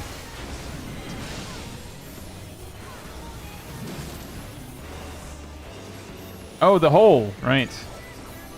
You never did make it easy, did you? We will wake you from this madness. Yes. About 200. Oh, that's going to be a long one. Hey, Travis. Hope you're doing well.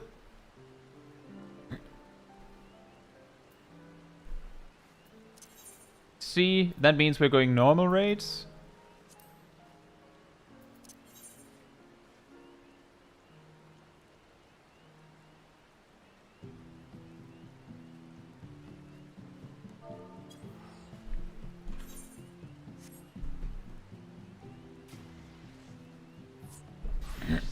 Ham says, all I ever wanted was for you and I. Do.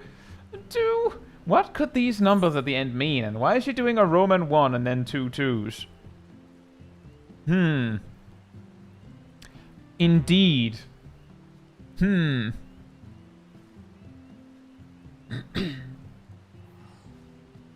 She's just doing weird math to get a 5.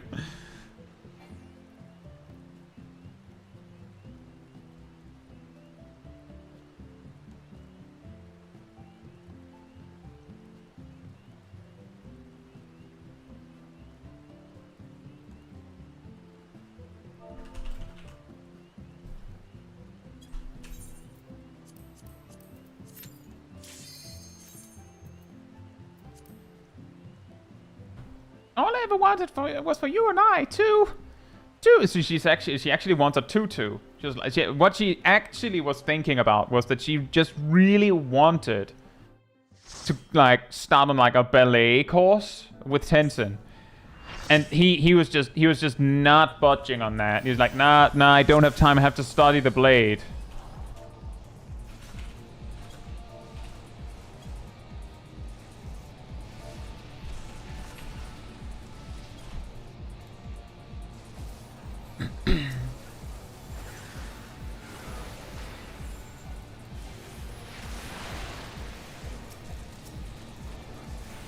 Makes sense. He's too busy studying the blade to get a 2-2.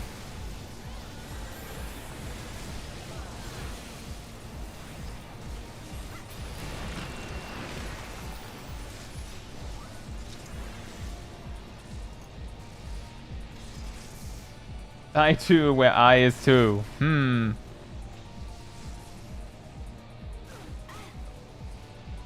Or maybe it's because I is the complex number I. Or it's the square root of -1. Specifically.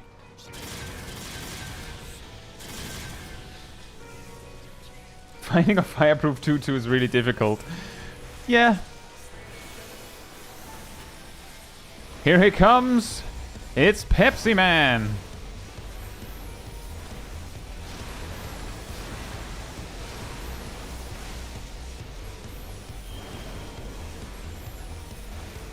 Not the square root of -1. My only weakness. Splat. Splat. Splat.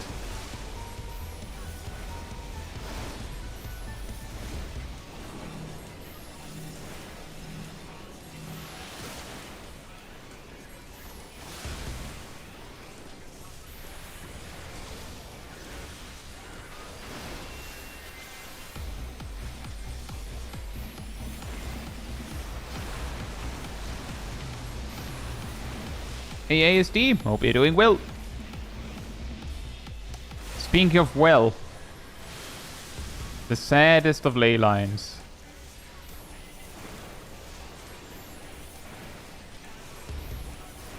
That ley line just went straight in the well.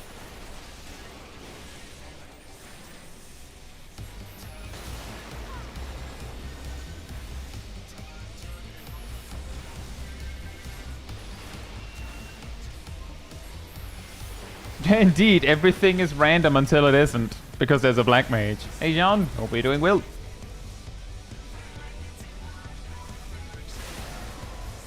Did we skip a whole thing? I feel like we skipped the whole thing.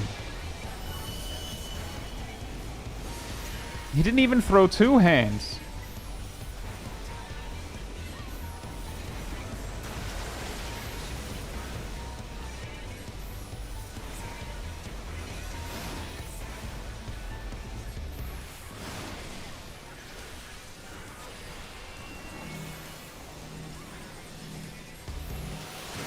Oh boy.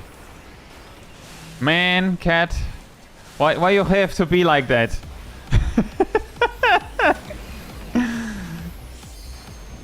Why you have to do this?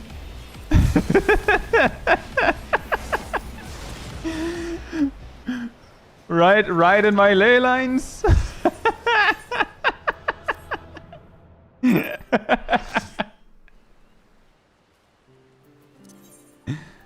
Oh, we got so few points from that it's still normal rates between these two. I think we did get the knockback. Cats land in ley lines. You know what? Fair. You're basically a gimme cat.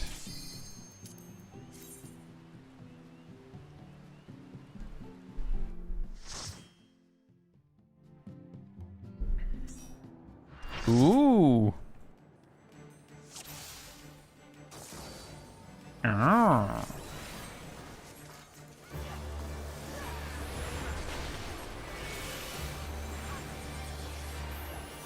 How do we write ley lines? Is it chalk or a marker? I actually imagine it like a rug.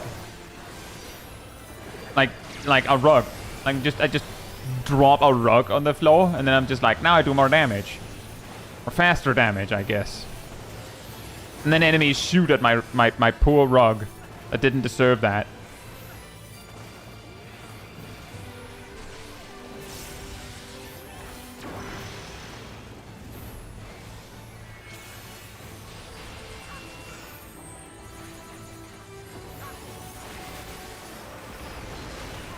Nox says, I figured out my next art commission. This is a threat.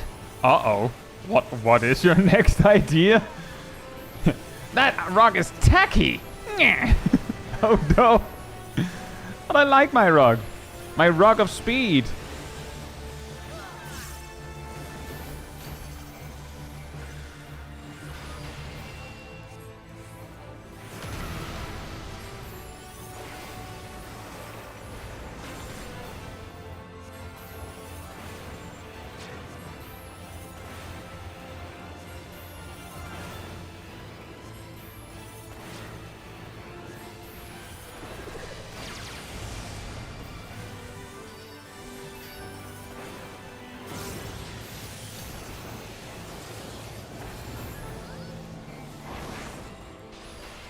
Uh-oh.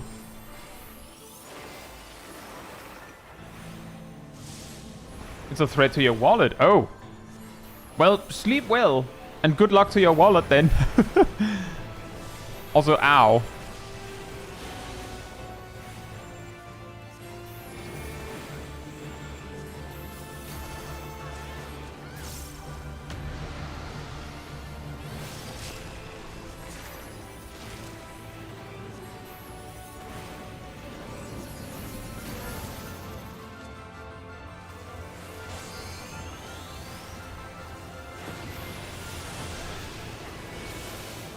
This is very brave of me. I'm pretty sure she does a full room cleave in like 5 seconds. Yep. Yep. As I said, brave. I didn't say it was smart. There was no galaxy brain. It was straight up just me being like, "Oh, I have a ley line stack. Let's send it."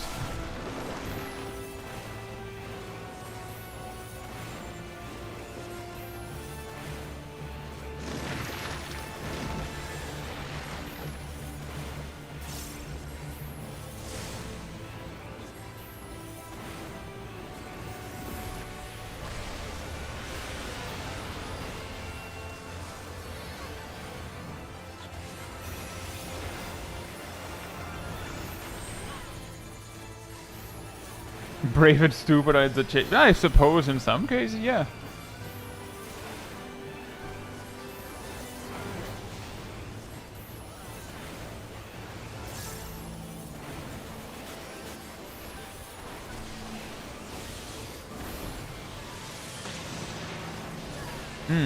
She's at a funny angle.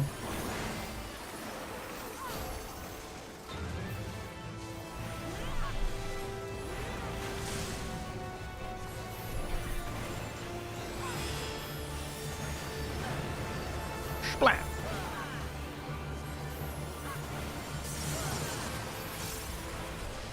A funny angle.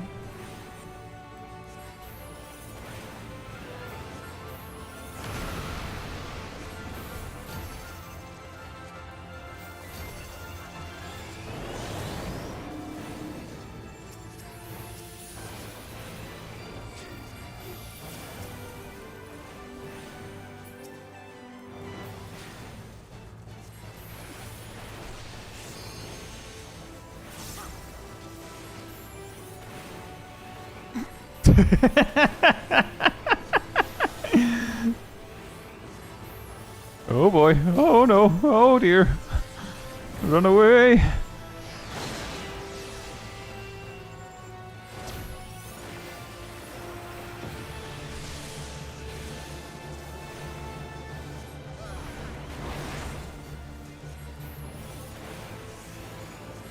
But there's no attempted murder. The fortunate reality is that on normal, it's not lethal to step on someone else's spot. So you can just do that. But the platforms don't reset when someone is standing on them. So you don't want to keep doing it. You could technically lock someone in. I feel like I am getting memed on a little bit though.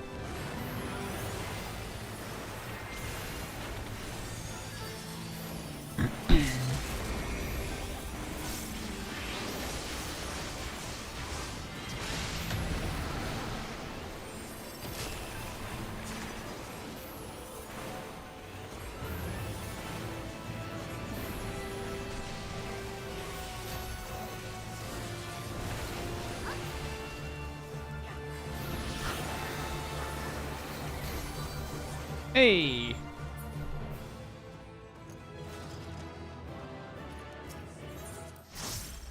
It does seem like there's a reasonable consistency of like 6 to 7 minute duties giving like shy of 200 points.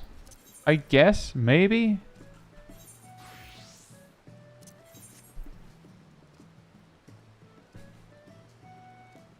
It's, I think I saw in the link shell that both Shaq and Agent Monica might be a little bit of bicolor gemstone short.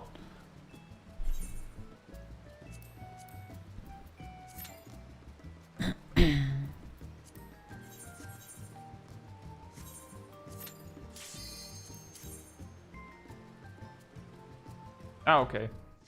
Shaq has it covered.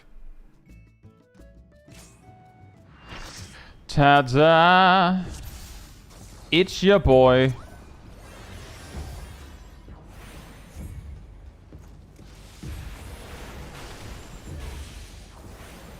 The Levy boy. Pew.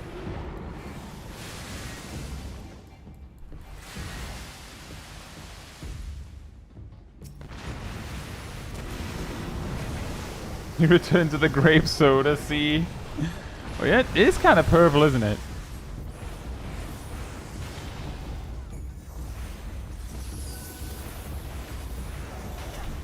I'm gonna put a dot on that guy. Worth it.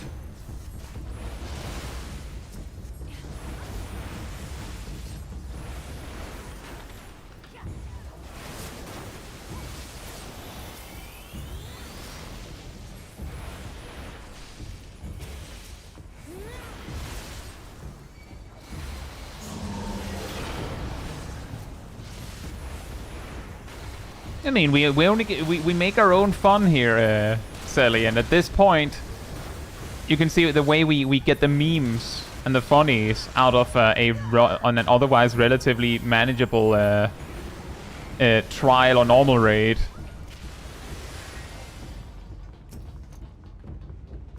I sure hope I made it. I goofed about a little too long. I did not make it.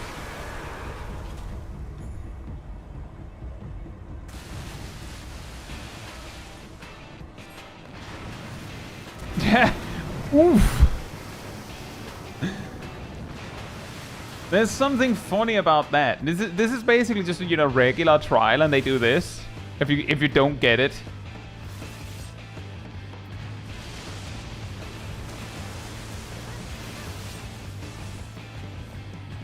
The reason why I was a little slow was because I've done extreme so much that I was expecting him to like dash across the arena first.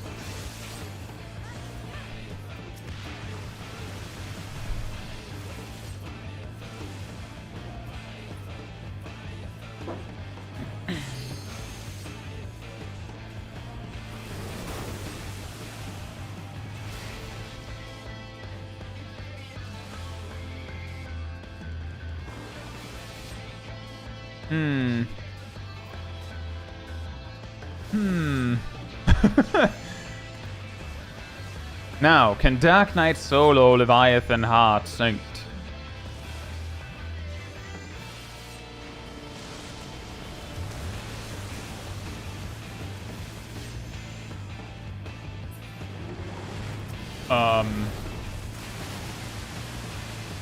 I don't think I've ever seen a Wave 2 Sahagin use Dreadstorm on hard.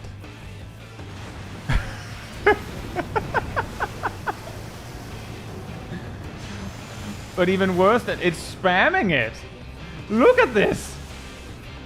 I'll cover the whole arena in this.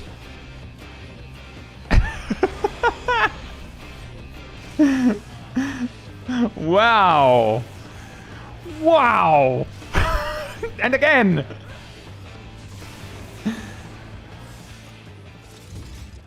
Hey, Mijo. Hope you're doing well. I was a moment late on the barrier.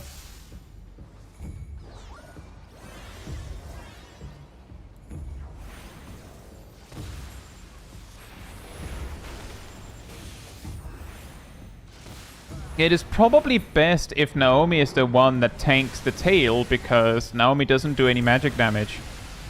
Aside from a single OGCD, I think.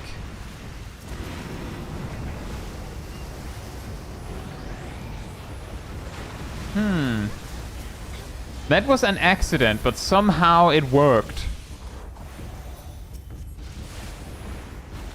In a way. Kind of.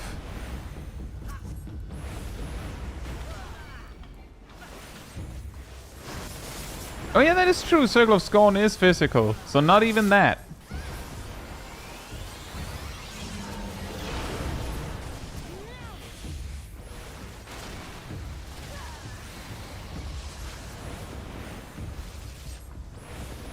I'm just saying in my defense that Circle of Scorn looks magic to me. That is why I keep forgetting that it isn't.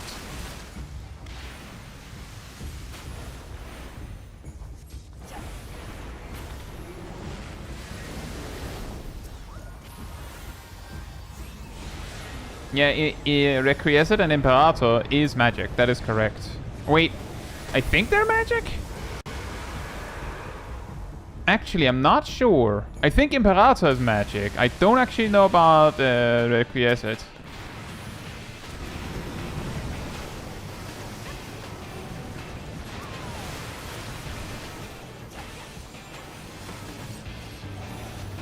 I would have to check. They're both magic.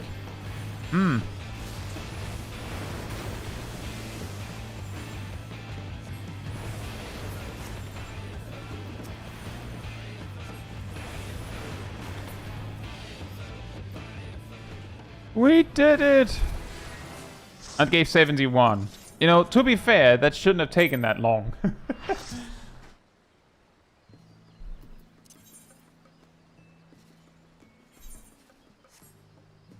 Leanza, hope you're doing well.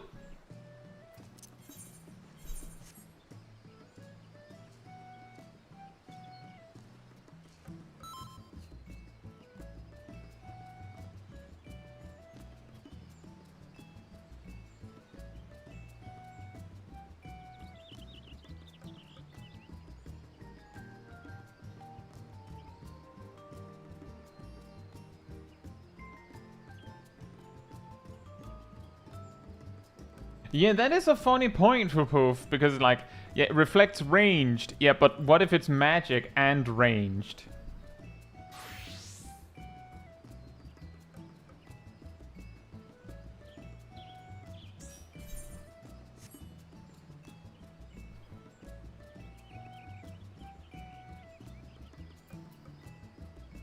I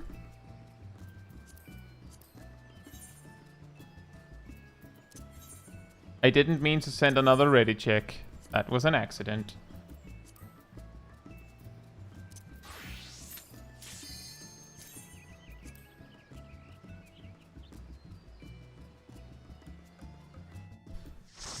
But I had a similar feeling for Poof because they could have specified them in like physical ranged. Guys, I've figured it out. When I choose Viper, it gives us a level 70 duty specifically.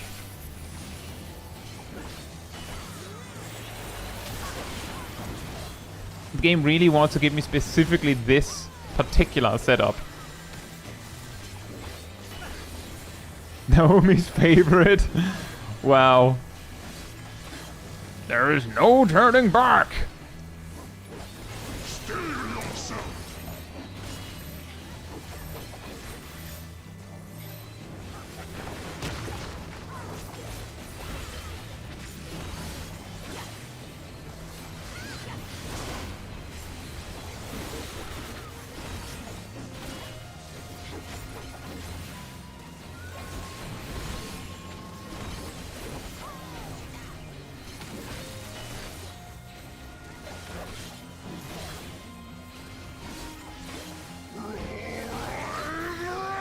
He's angry!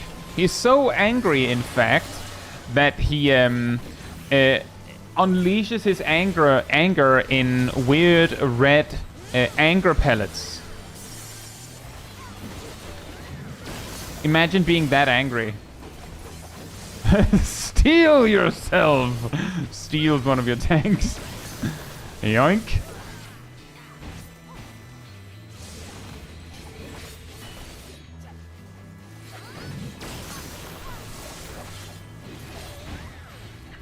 No, I actually don't release anger pellets when I'm angry, but that would be funny.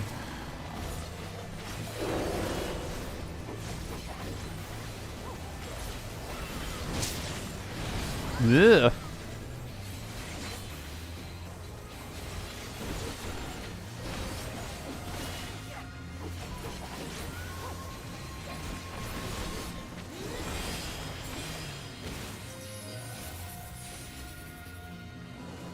And a splat.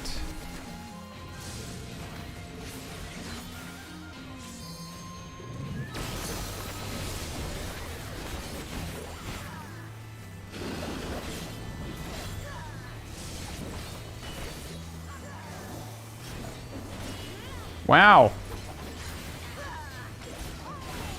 Imagine being able to like build resources or something. That would be neat. Imagine if you could do that, like while the boss is just standing there like this. Wouldn't that be crazy? All creation trembles before my might. Behold, fury given fall.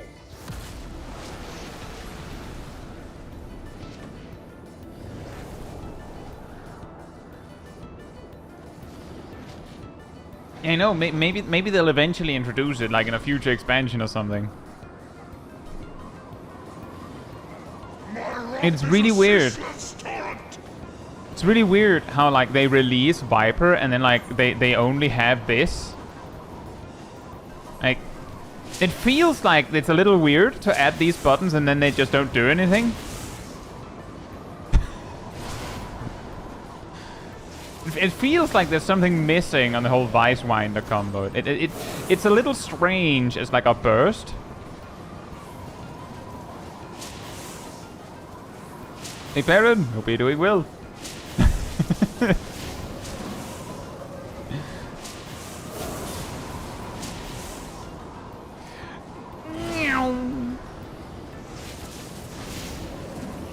Meep meep. Meow. Oh, no more games?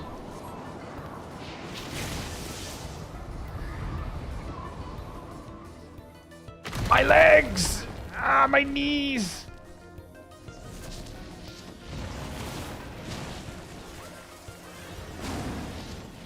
To ashes with you!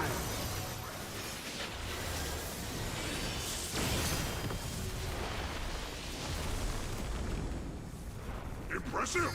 Very well, I shall bring all to bear. And it's extra weird because he's not even a bear.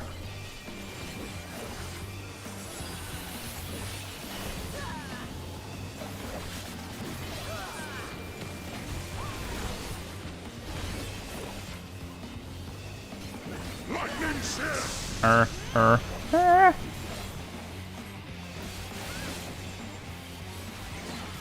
Tempest Surge.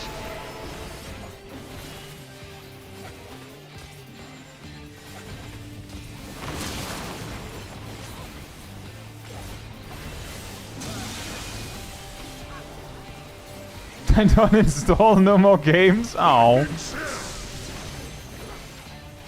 Ow. Wait a minute, what?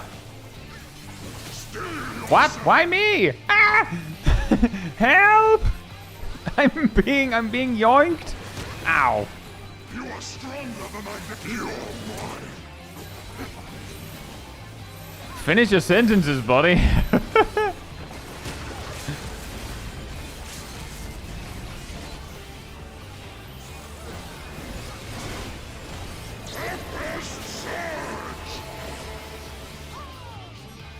That's 172. Yeah, still about like 6 to 7 minutes for slightly shy of 200.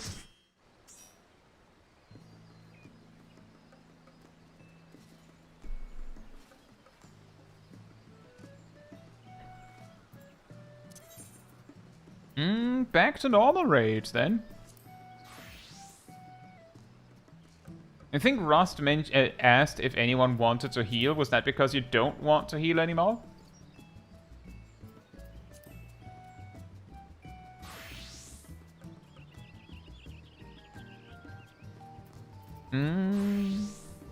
Oh, well that solves that.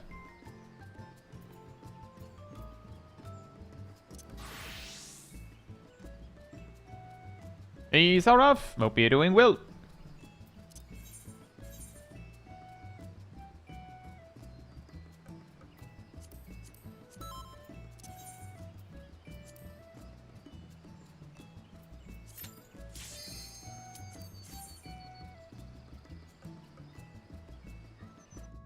Sure, you can ask me something.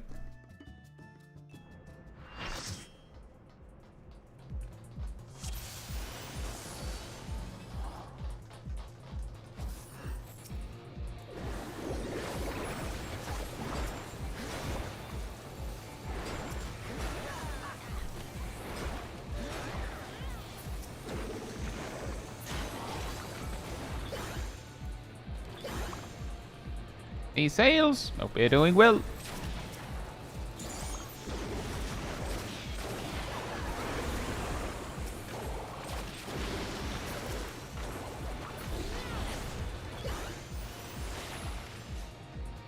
A Shaq got Everkeep over in Trials. That's pretty awesome.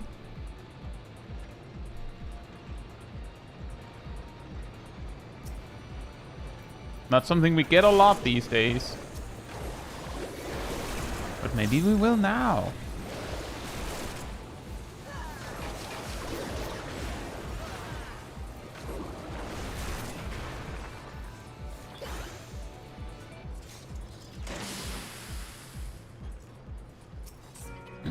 I'm probably not the best person to ask about that, Saraf. I'm not the savviest on hardware. I can, however, say that I have a PC with a 3080 that is equally having, like, before Dawntrail, it could produce 120 FPS on the highest on mostly the highest settings. Now it's closer to 80 to 90 with Dawntrail. So depending on when used to is, it could be that.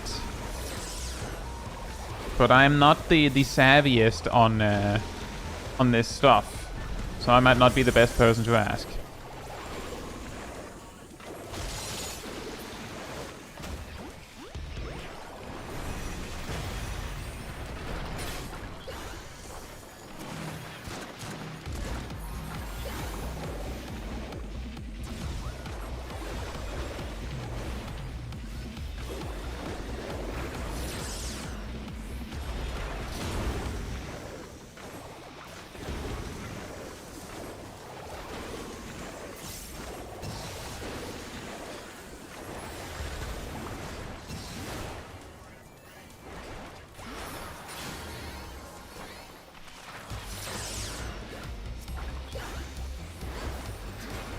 And we do love some Black Mage sales.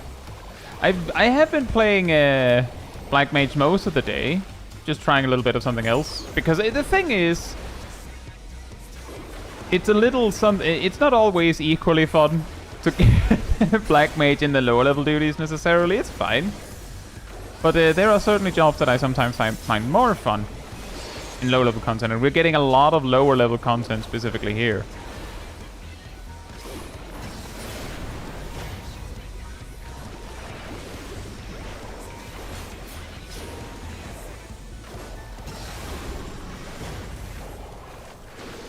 Man, we're getting a lot of traps. Like a lot of traps. Ow. Ow.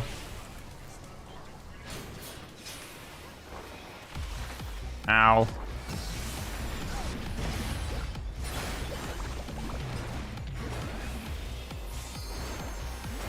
There's a little bit more to it than fire 1 spam before level 60, but yeah, the general idea is that.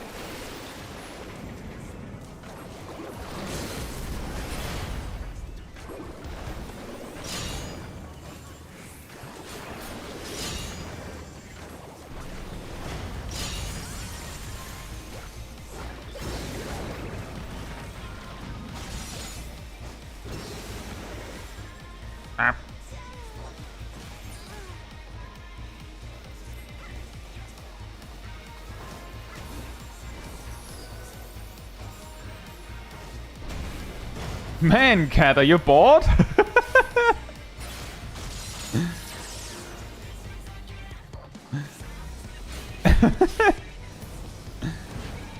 Or is it a conspiracy of a few people?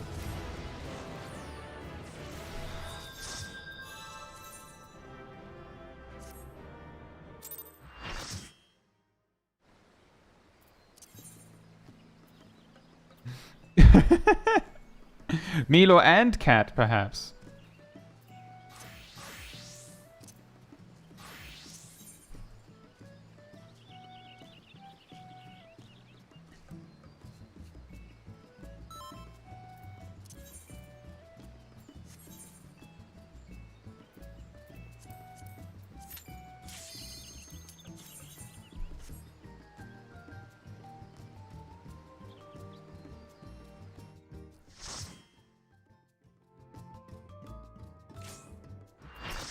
Ooh.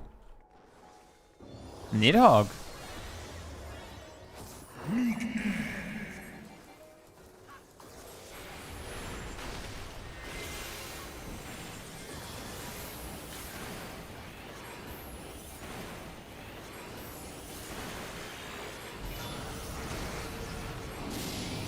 But yeah, while sure I can say that below 60 there's a little bit more than just fire 1 spam, it is like that's the idea. Like the small optimization you can do is about swift cast pretty much. And that does get a little boring eventually. Shockingly, right?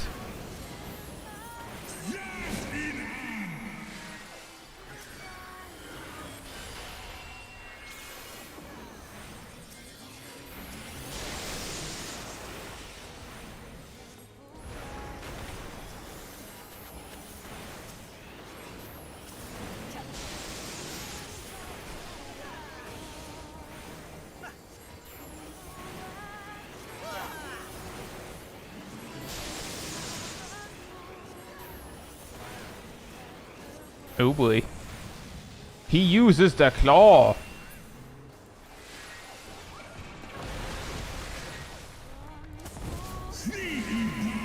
I'm going to guess that this one is going to be like less than 100 points. That's my guess.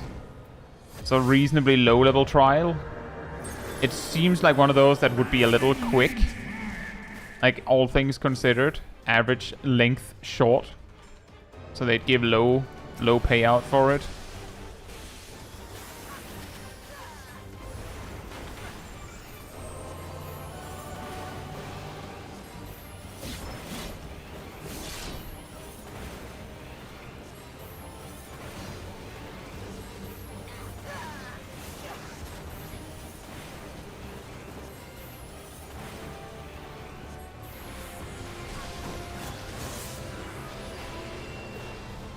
I have a feeling that if I use ley lines, that's the moment. Yep. That's what I was feeling. That exact that thing right there.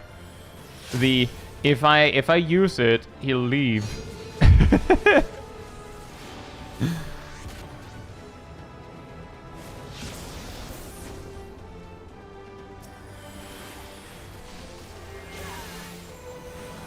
Hey Shackman, hope you're doing well.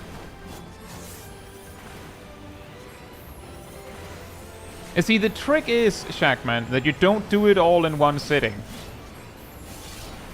Which is also like, when I did a whole A Realm Reborn relic in one sitting, I also specifically was like, don't do that. Like that's not the smartest way to do it.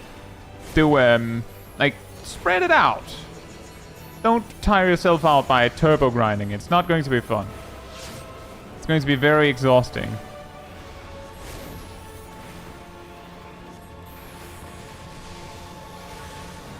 Hey Kizzy, hope you're doing well.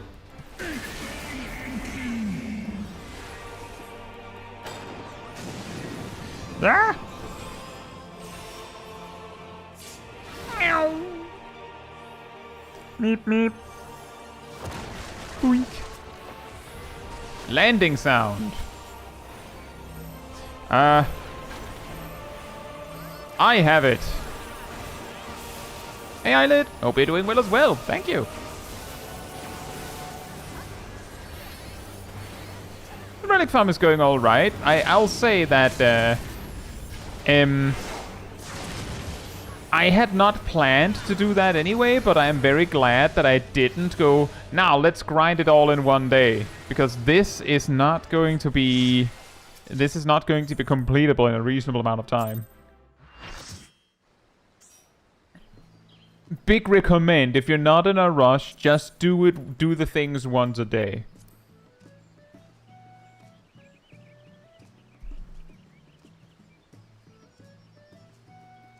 Oh. Meanwhile, let's tap out.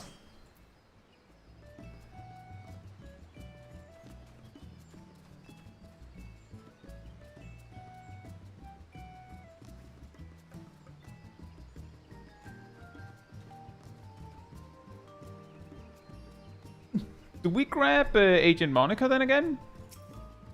Or what do we do?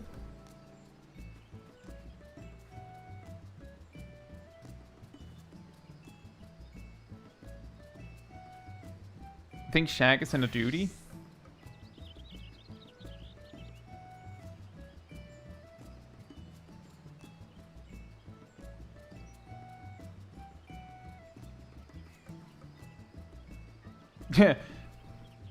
Thank you, Sales. The good news is that dropping Enochian is not really a problem anymore.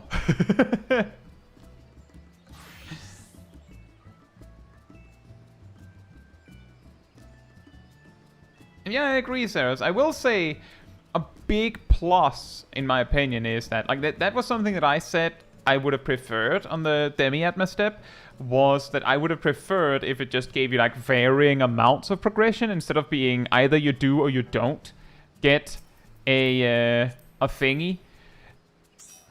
And this basically accomplishes that. Like, this straight up accomplishes that.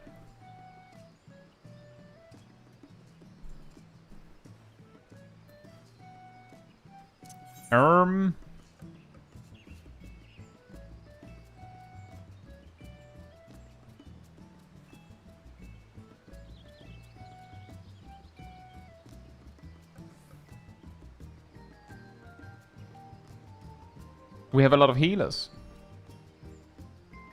Whichever role is apparently doesn't appear to be taken is usually what works.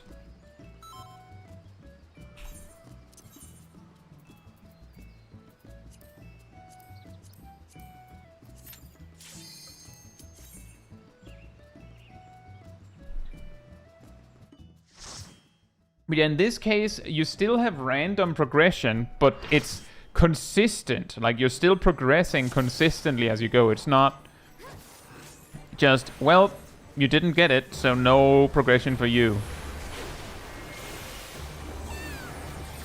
Like you can be unlucky and get less, but you're always getting something.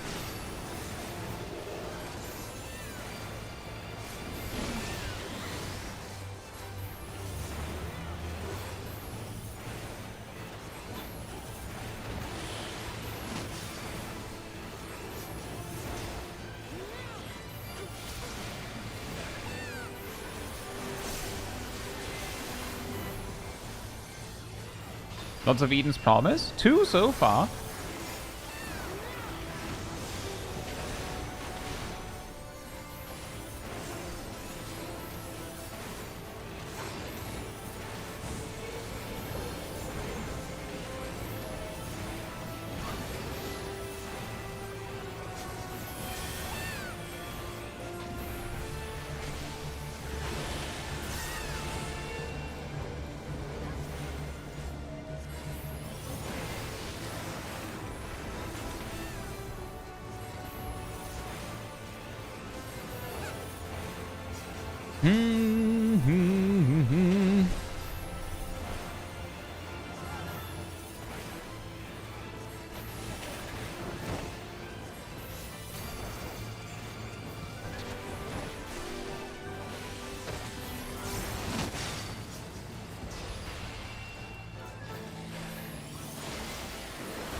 Can't remember if it does the half rooms this first time. It appears it does not. Oh, it does that though.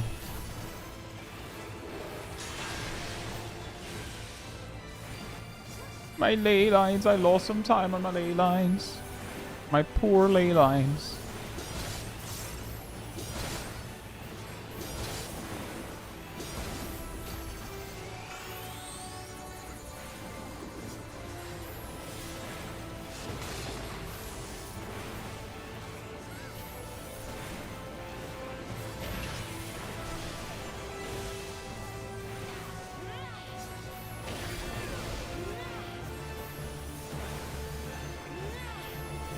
Void Gate. Oh. Well, in that case, I'll just hang out here, I guess.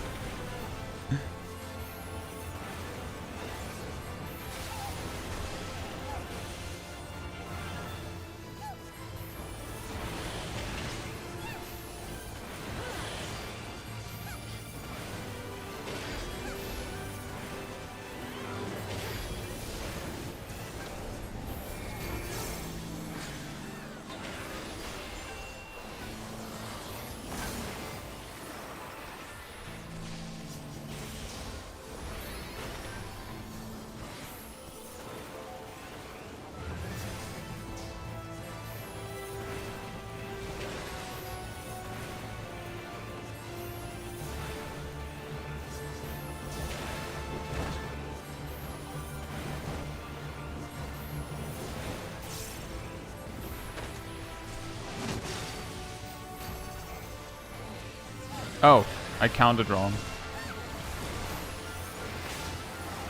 My bad. Sorry.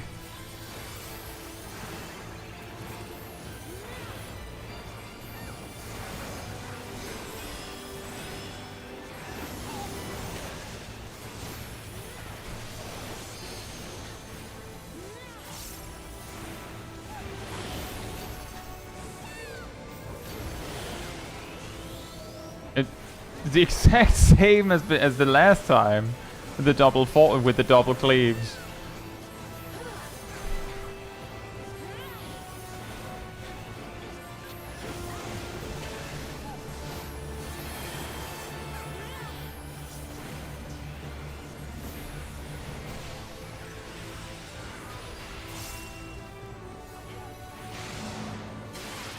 And this time it'll do a half room cleave on top.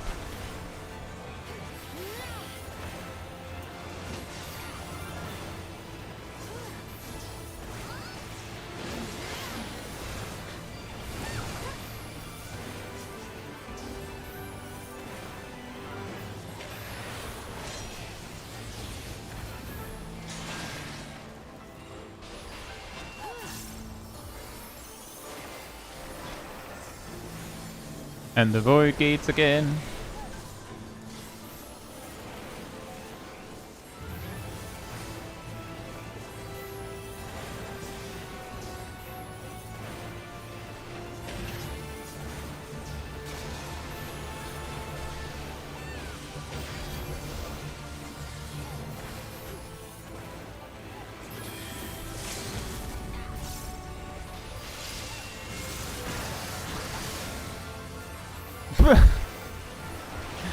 Of course.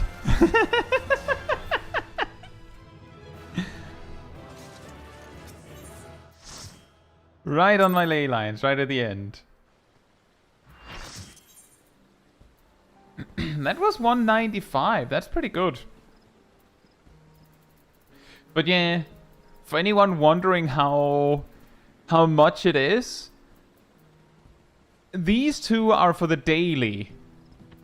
These we've been grinding on top.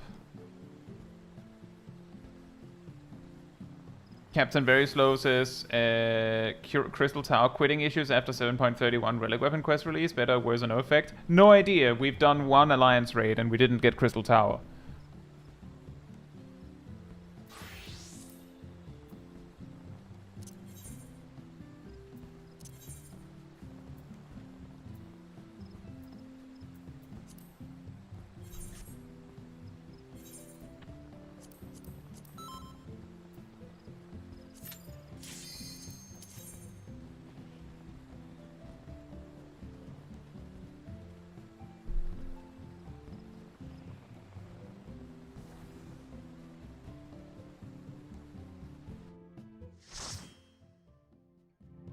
As I understand, oh wow, I'm pretty sure most of the Alliance raids gives a decent amount, so I don't see any reason to leave, but I never saw any reason to leave. This day. There is nowhere you can flee that we cannot follow. Tingles as a friend got 1100 in total from Tower at Paradigm's Breach using the bonus. Oh wow. Yeah, maybe people won't leave that one at least.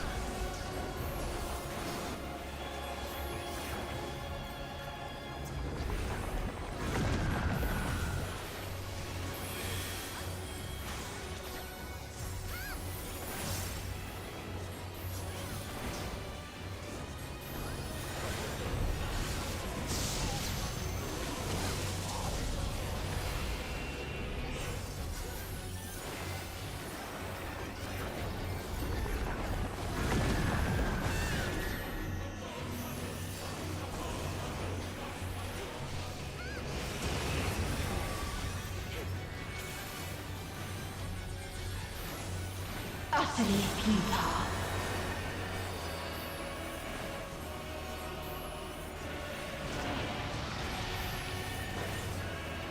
Your suffering is at an end. But yeah, I'm just saying, if like 999 for Tower Paradigm's Breach, I would take that. Easy. Gladly. At that price. But I mean, again, I'm probably not the best one to ask about that, because I probably wouldn't leave anyway. All of us have known despair.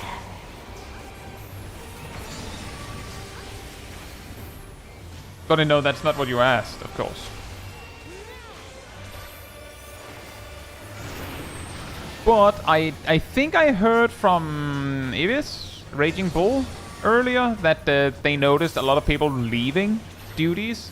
So there is a possibility that some players are overestimating the importance of getting something that has a big bonus as their daily. Where I'm pretty sure the actual reality of the situation is more like the daily bonus makes it so that it doesn't really matter what duty you get. It'll like normalize to about approximately the same value-ish, with a little bit of variance. And I'm guessing that's the intended result. Hey gamer, hope you're doing well.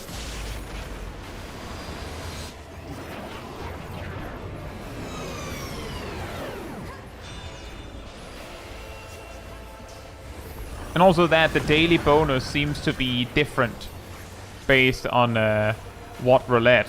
But it still seems to like be that the ones that just give more inherently just has a smaller bonus.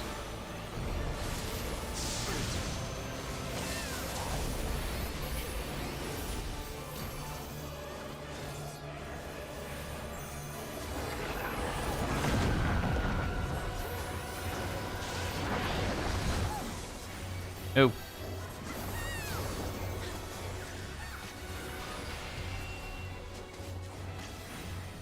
But some people will still do that. Like, they'll recognize that the daily bonus is better or worse for specific duties, and then they'll prefer to get those duties where the reward is supposedly a little better.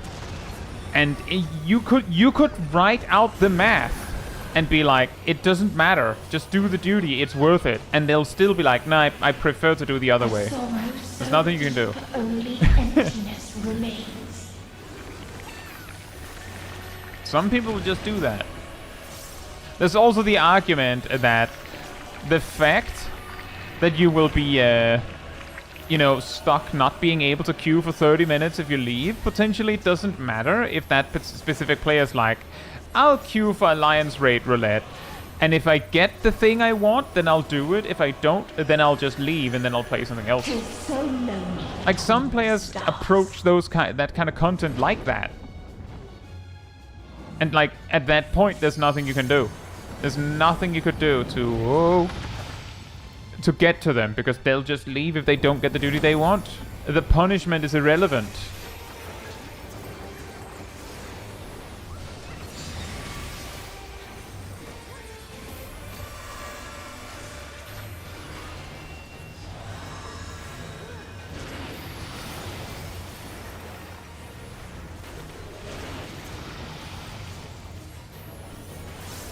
Of course, you could be like, oh, is the punishment irrelevant? What if leaving a duty means that you're banned from the duty roulette for like 3 days, or like some other extreme is like, yeah, obviously at that point it probably would matter, but at that point you have to ask yourself whether you want players.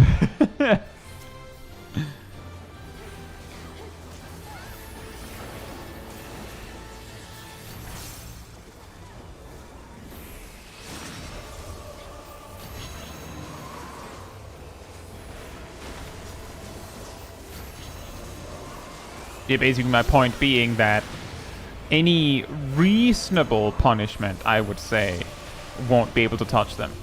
Just to clarify.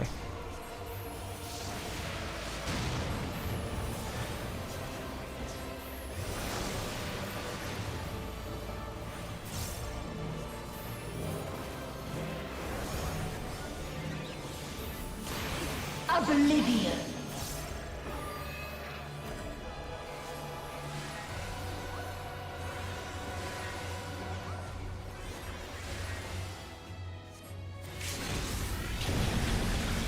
What if it gave you a little down penalty if you left duties early? Could you imagine? Dynamis.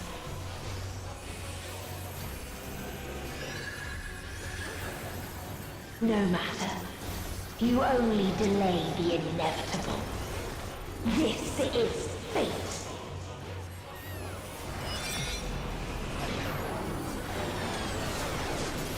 Yeah, exactly. As Ham says, the problem is that you want to find the sweet spot between it's punishing enough to make people not quit duties just because they don't feel like it, but it has to also be reasonable enough that that if you are forced to have this punishment, it doesn't lead to like, okay, I guess I'll just never play again then, if it's gonna be like that.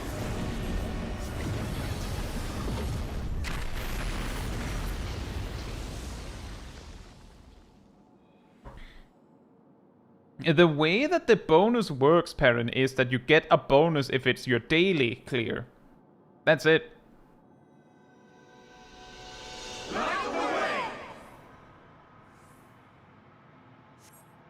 But it is possible that they want the Alliance raid to give a lot.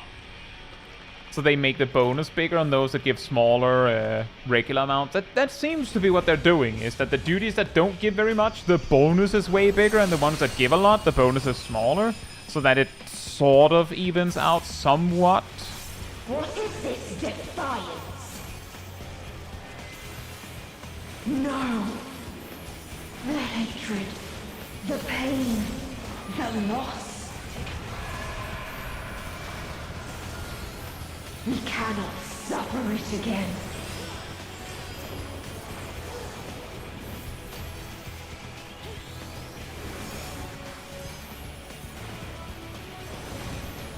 We will stand against fate. No matter the cost. We've been here before.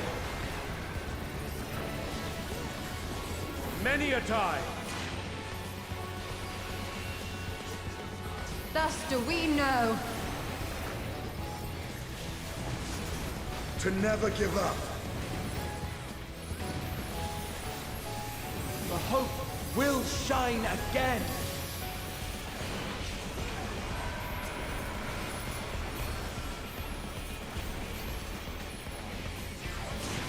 What we saw. What I saw.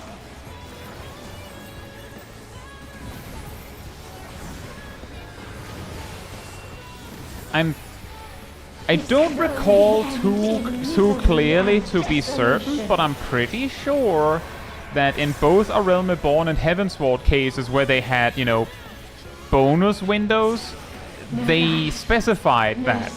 Like, they actually said that that was an option, that could happen. And they have not said so in this case. Like, the duty does not, like, the quest doesn't say that that's something that can happen. They're like, there's a daily bonus, that's it. So I don't think that it's something like that. And it would also exactly be really weird if they were like, oh yeah, if you get specifically Crystal Tower in this time window, there's a bonus, when it's a type of reward that you get, like, for doing specifically roulettes. So I don't think there's a... Oh, that one gave 295. That's pretty nice.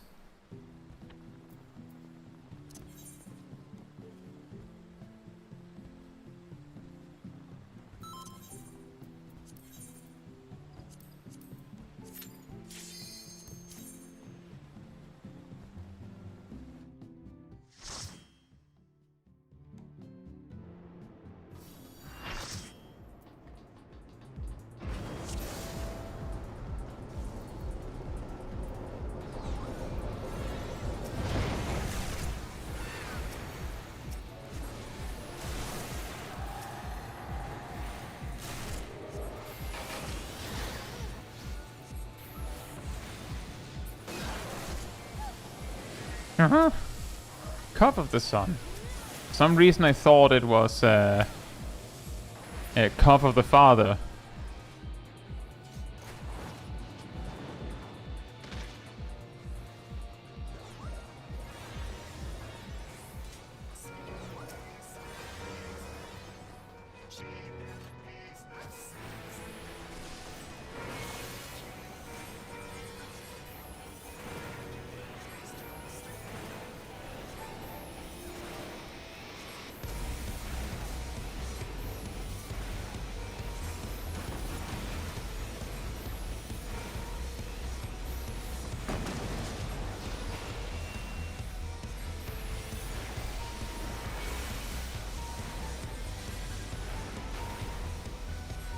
In retrospect, I could probably have held one of the ley lines for the second boss, but too late for that now. Send it!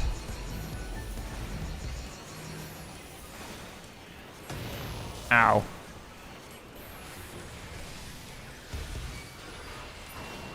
Oh, we skipped that. Nice.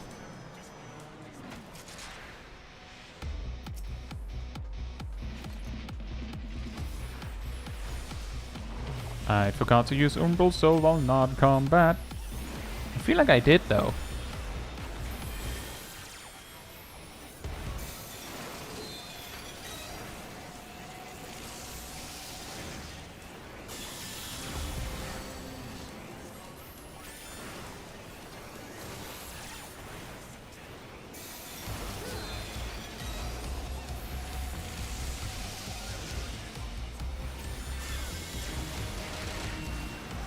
Nice.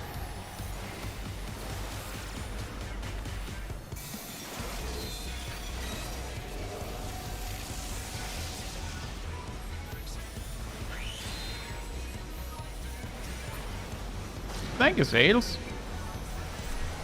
It's pretty simple.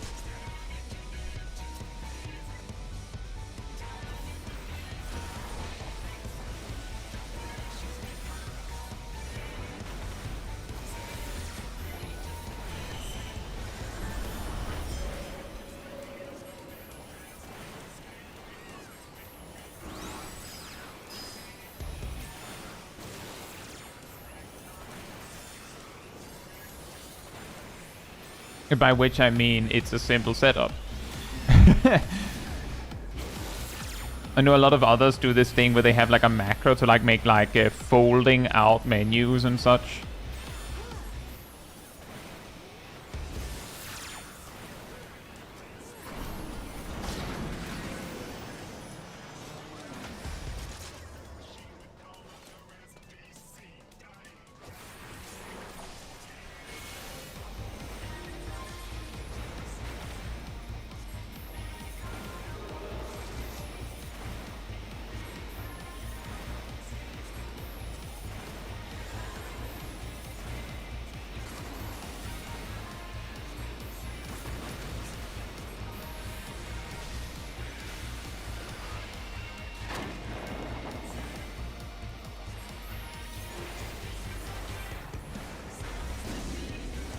Hey!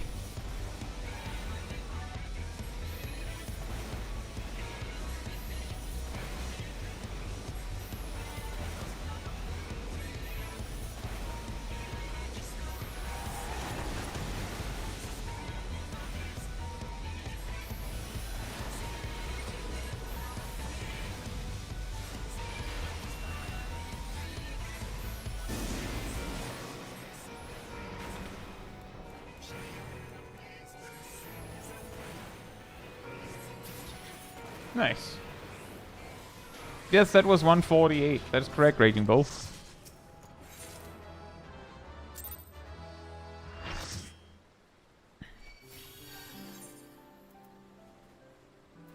Womp, womp, womp, womp.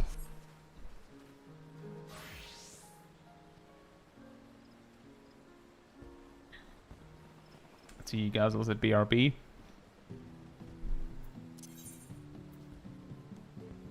And looking at the time, I think we can get like 2, maybe 3 more duties in.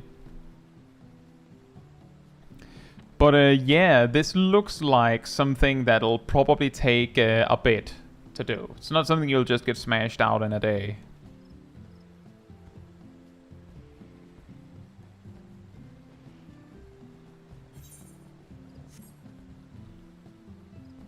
Yeah, my main advice, I think I mentioned it earlier in the stream as well, but my main advice is that once this is completed, the subsequent relics will cost heliometry to buy.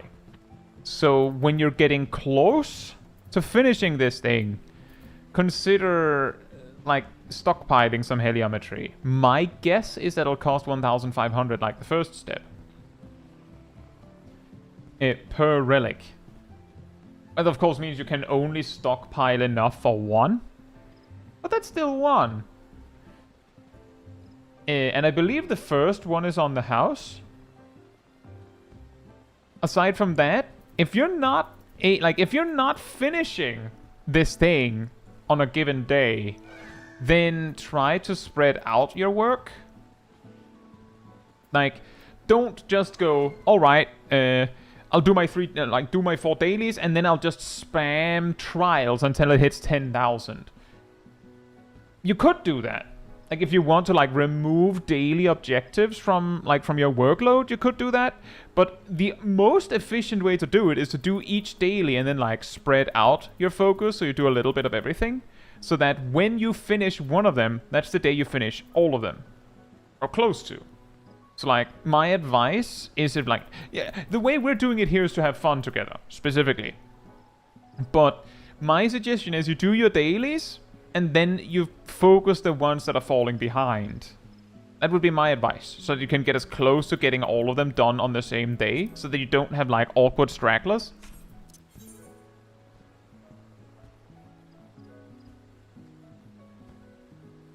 And that's correct, Ilana. And the entirety of Endwalker, you also paid 1,500 per step. So there is some, you could say, some precedence for it being 1,500. It would be weird if it wasn't. It would be weird if it... Oh! Okay?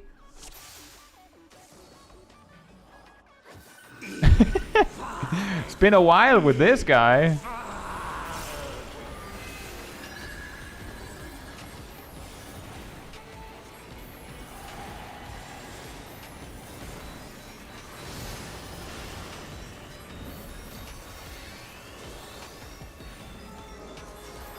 I love this guy. It's a fun fight. Eat. Fight. Eat. Fight.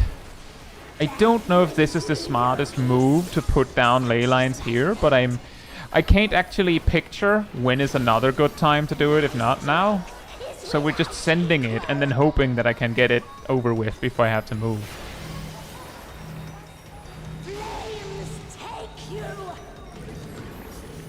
That'll have to do. Close enough. My every breath is laced with magics.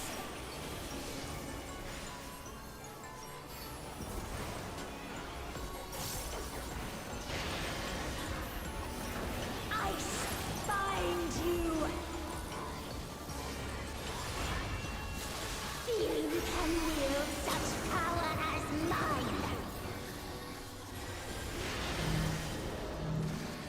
Flames take you!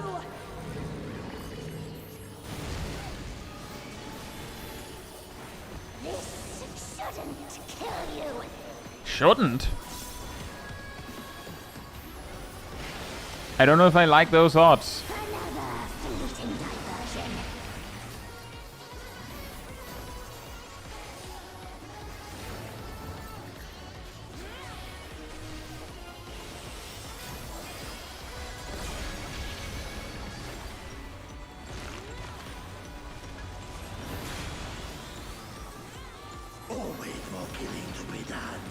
Always more killing to be done.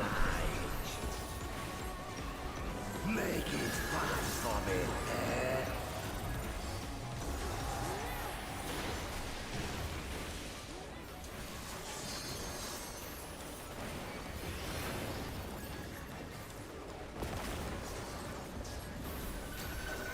The first drops are always the sweetest.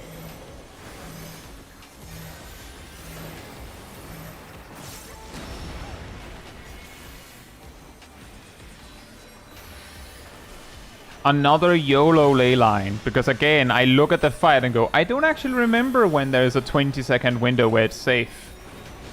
So I'll just have to send it and hope. I've had enough of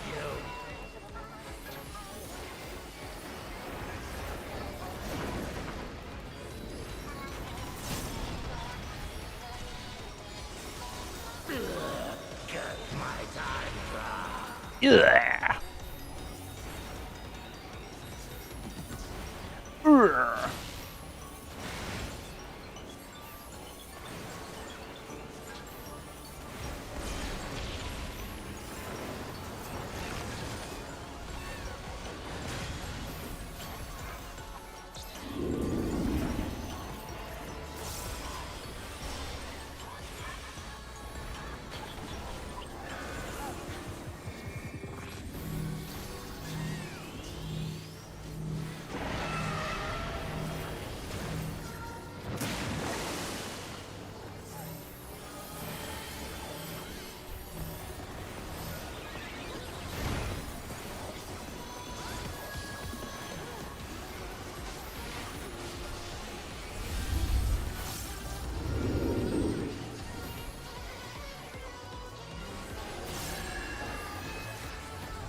Oh, right, that.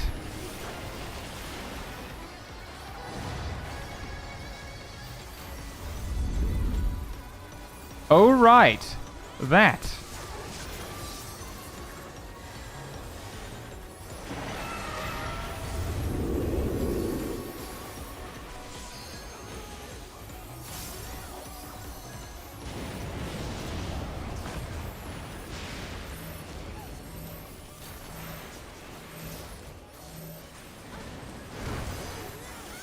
No!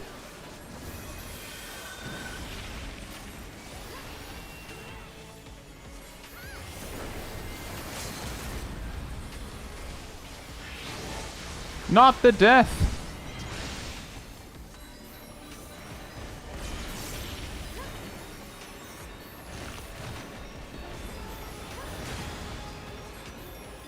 Disturbed once again. Only briefly.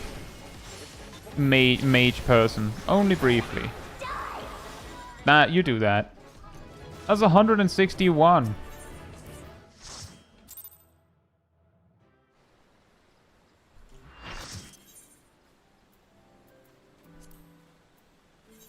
And back to trials we go.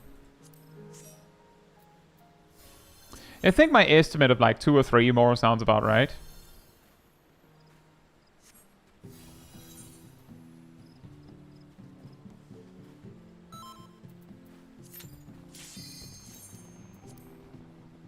Crumble and die!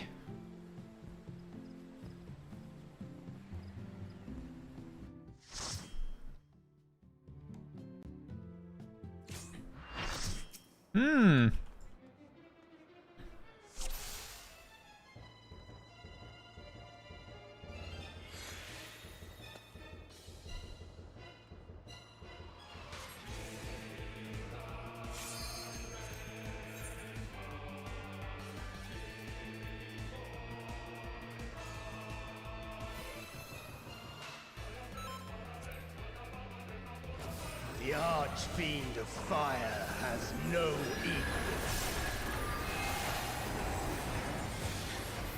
He casts the Inferno! Bleh. The glory of fire.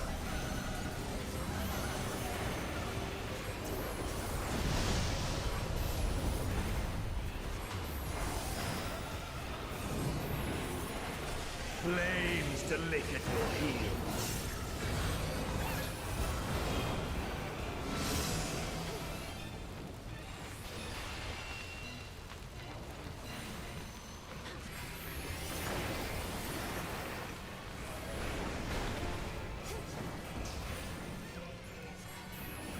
In retrospect, that was a really good time to put down ley lines.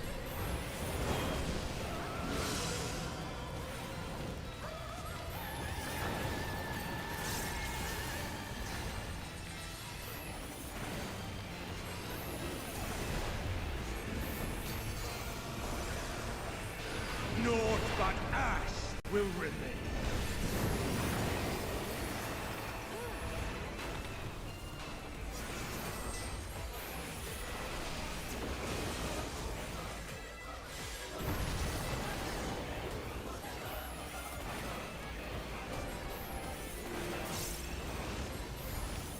Burn!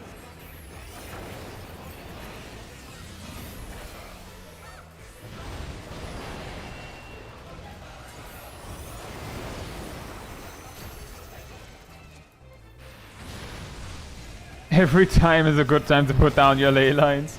Sometimes, Azil. Other times, someone else is out to get to meme on you and puts down something on your ley lines. Although that's not exactly what I'm trying to avoid.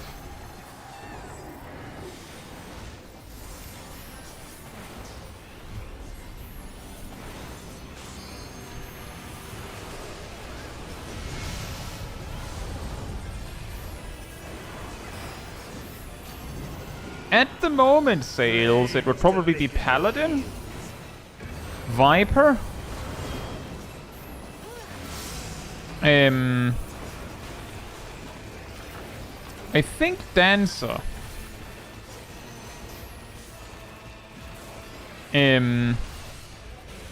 Sage. And then Black Mage. Darkest flames to me.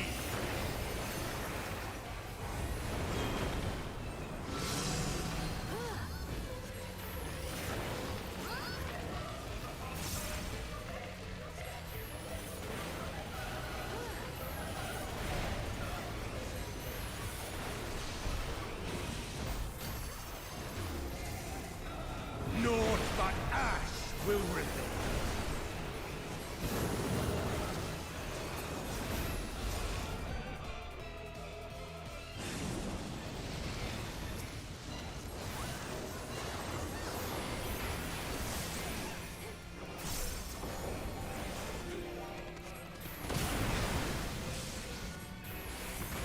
Summoner vibes from me, who's been playing Black Mage this much.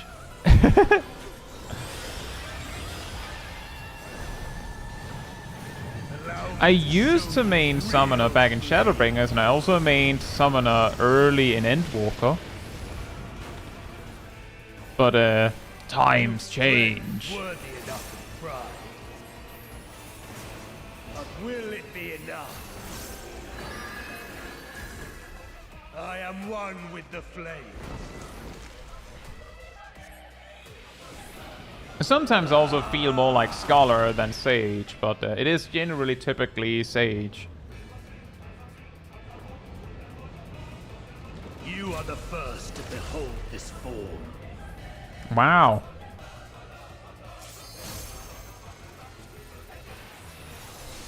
What an honor. The flames rise higher.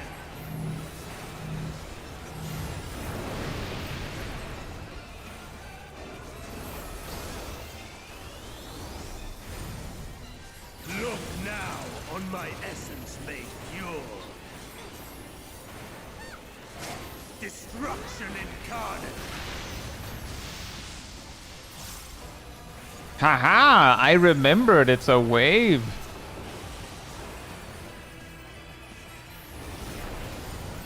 To ashes with you. Well, look, Eyelet, he's trying his best to make it sound cool.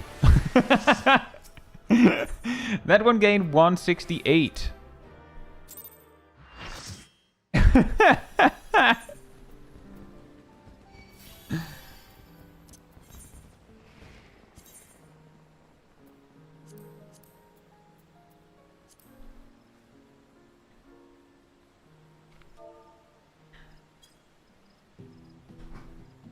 Yeah, true, he's doing the freezer. Ah, no one has seen this form before. Ultimate naked form. Okay, I would also never use my second form if it looked like that.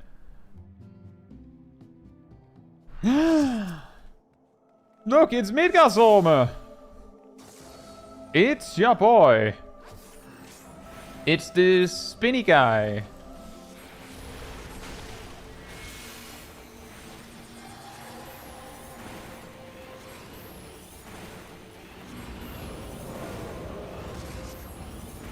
If I recall correctly, he starts with the circle. Yep.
Hey champion, hope you're doing well.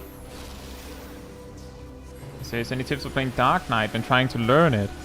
I have a guide on Dark Knight. I would recommend. Oh wait a minute, that's going to be a cross. I would say you could start with that.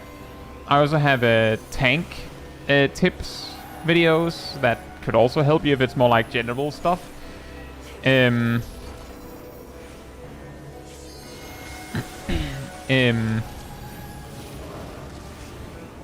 That's going to be a cross again. If you can be more specific with the things that you need tips for, then I might be able to be more specific with my suggestions.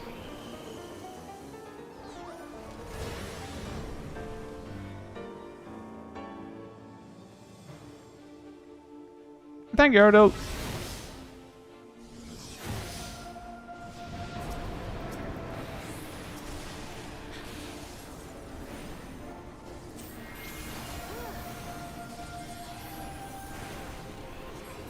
Yeah, that would be my suggested starting point, is I have plenty of content on the channel exactly to answer that kind of question.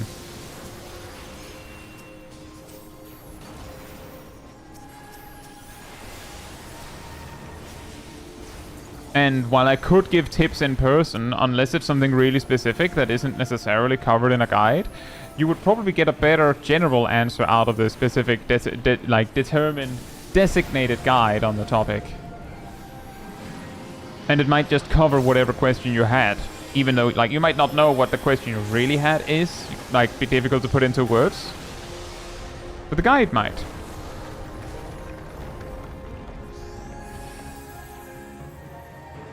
But I think that most general tip is, like, depending on how high level you are, is one of the biggest mistakes that Dark Knights make is forgetting to use their defensive cooldowns, and more notably, wasting all their MP and then don't have MP left over to use TBN, but that's at level 70.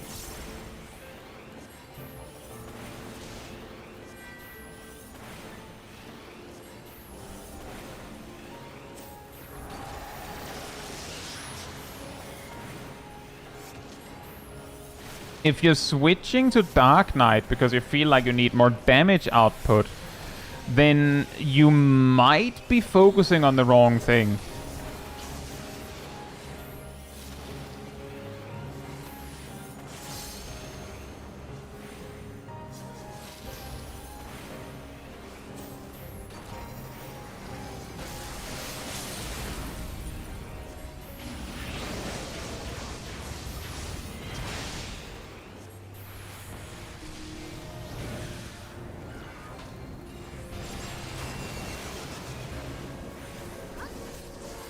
And what I mean by you might be focusing on the wrong thing is that if your solution to you're not doing enough damage is I'll switch to a different job, then what you're going to do is you're going to reset your experience in the duty in the pursuit of doing more damage. So now you have to relearn it, and Warrior will do enough damage for M8S.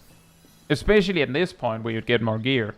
So I would say if the only motivation you have for Dark Knight is it does more damage, it's not very much, and your team at large should be capable of doing it, whether you're a Warrior or Dark Knight.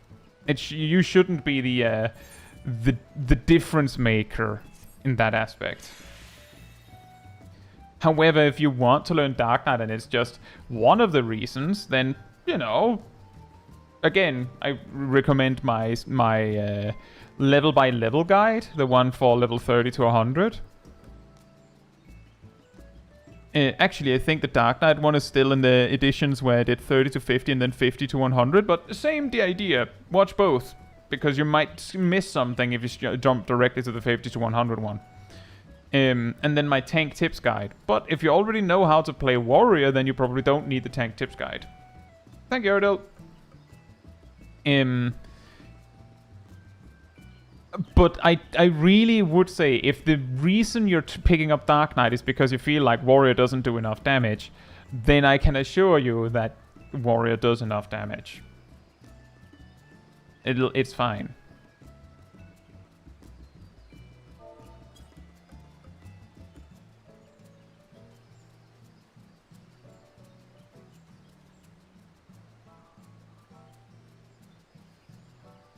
Anyway, so our... oh, by the way, before I forget, that last one gives 169. Nice.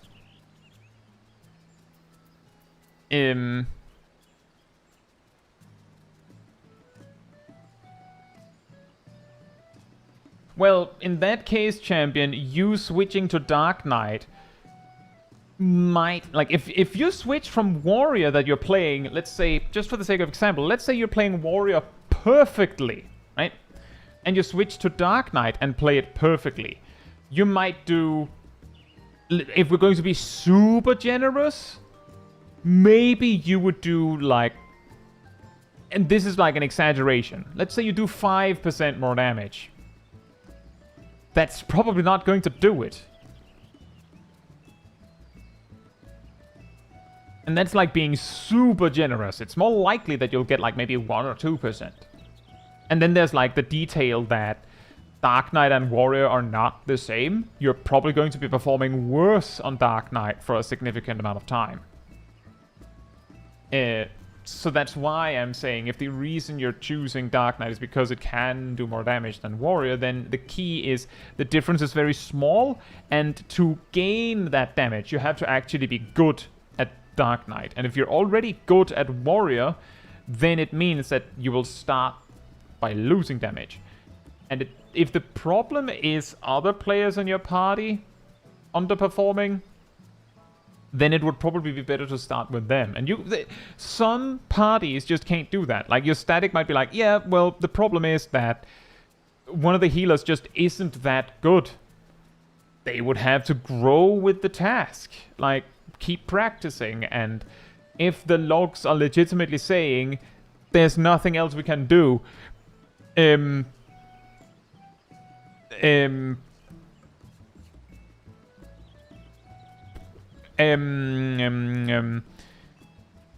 Winnie the White Mage. I don't know. I guess that's a gender-neutral name, sort of. You need to do more damage. Like, straight up, you can't just sit there cast Cure 1. You have to bring it a little bit. Come on. Like, come on. A little more. Yeah, I know it makes it easier to heal, but you have cooldowns for that. And you can only do so much yourself. And the thing is, Warrior produces more self-healing than Dark Knight. So it is possible that you switch, and also mitigates in a different way than Dark Knight. So you switching to Dark Knight might also confuse your healers. And now they're doing even less damage because they have to get acquainted with how you tank now. You might also use your defensive cooldowns less effectively because you're less experienced with Dark Knight. It's like there's a lot of things playing in here, and you switching to the tank that can do slightly more damage, I don't think that's going to do it. I would say a better move would be to, like, discuss it with the team, say what can we do to push out more damage. And the key to remember is that any reasonable party composition can do it.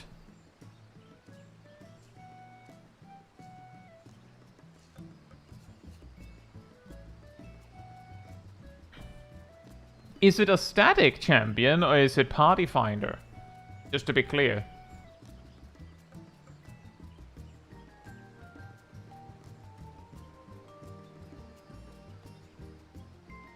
There's also the possibility, I'm just saying, there is also the possibility that it's a static, okay. I'm just saying there is the possibility that it looks like it's the healers that need to push it more.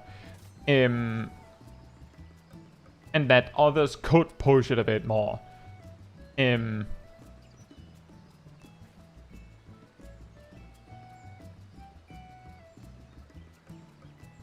also that, Yazzle, also that. Depending on how you phrase it, that could be really offensive.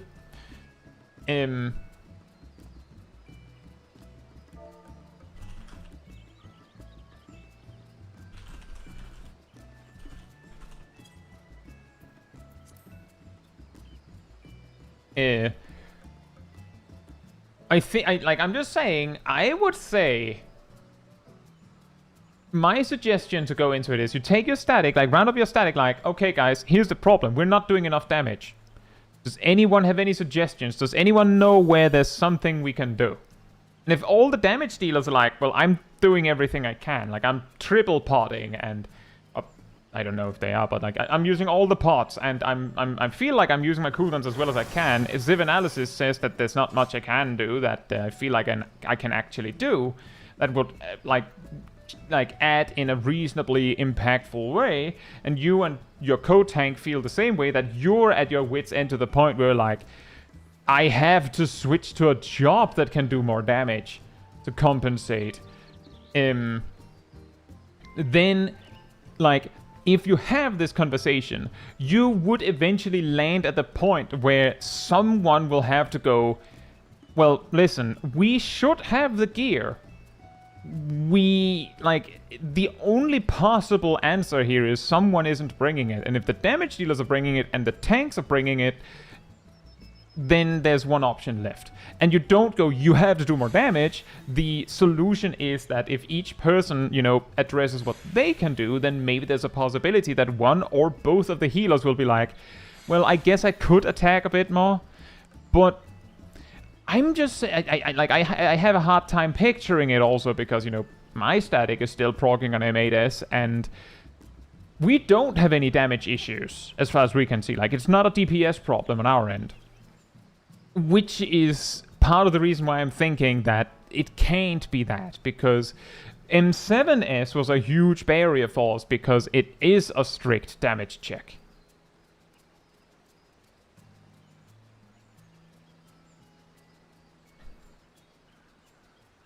And we have a double mage comp.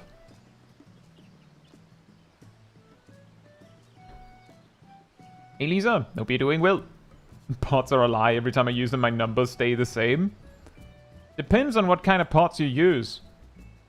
They should increase your damage by about 8% or so. 7 or 8% for the 30 seconds.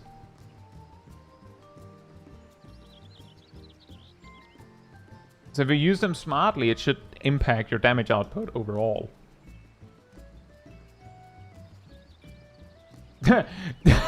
Oh, good point, Rocco. It could be a Spirit Bond potion.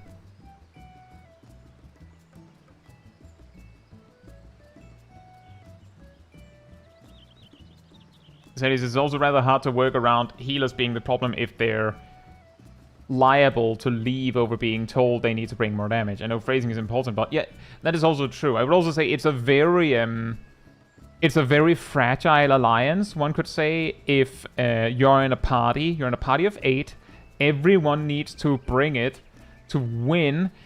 If your healers are then saying, I refuse to attack more,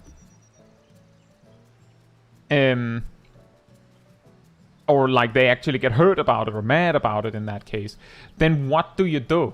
Like, the thing is, it's difficult because I come into this conversation with, you know, 0 personal attachments to anyone, but if you are in the position that they will leave if they're asked to do more than what they're doing, then what are you going to do the next time? Like, if you let's say you switch to Dark Knight and then your damage output happens to make the difference.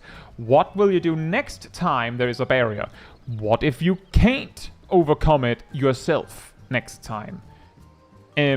Essentially, this quickly becomes a problem that needs to be addressed at some point. And the only thing you're doing by trying to solve it yourself is you kick it further down the street. And it's possible your solution doesn't do anything.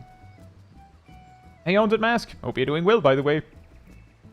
And yeah, real important detail. You cannot post links in this live chat.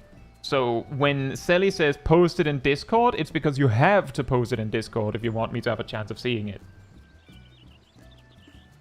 Yeah, exactly, Frauke. That's also what I'm thinking, is that if I had party members in my static that would leave over being asked to try and do something more, then they wouldn't be in the static. Not because I would kick them, because it would be like, well, I'm sorry that you feel that way, but you have to.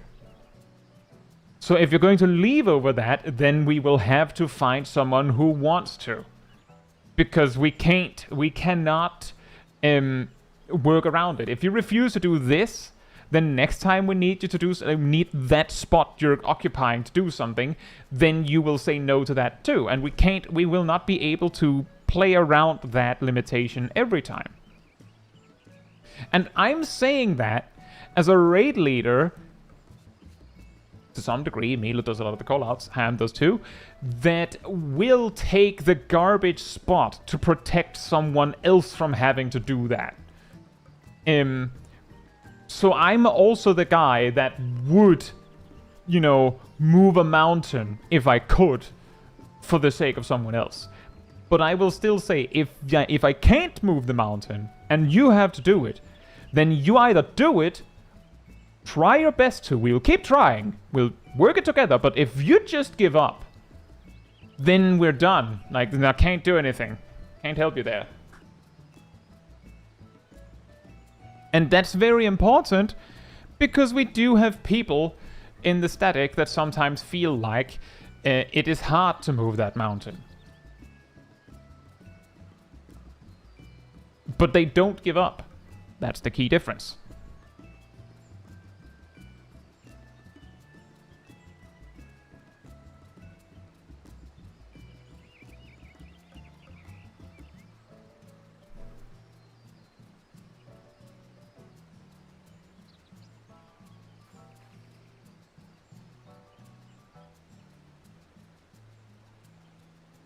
So that's what you could do, champion, is if you... Like, technically you don't have to stay in the Discord, but if you join the Discord Aradel posted, go to the classroom and post the logs, maybe a few words so it doesn't just get dumped out of nowhere, then we can see them and we might be able to comment on it.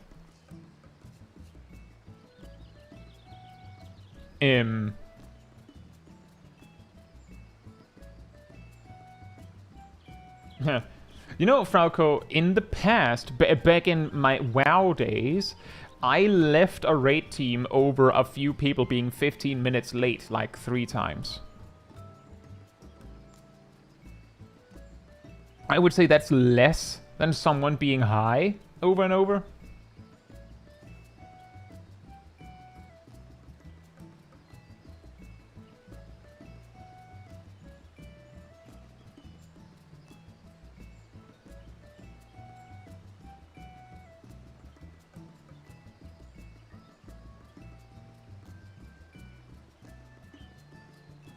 Champion, your logs are private. We can't see them.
Yeah, that solves that, Falco.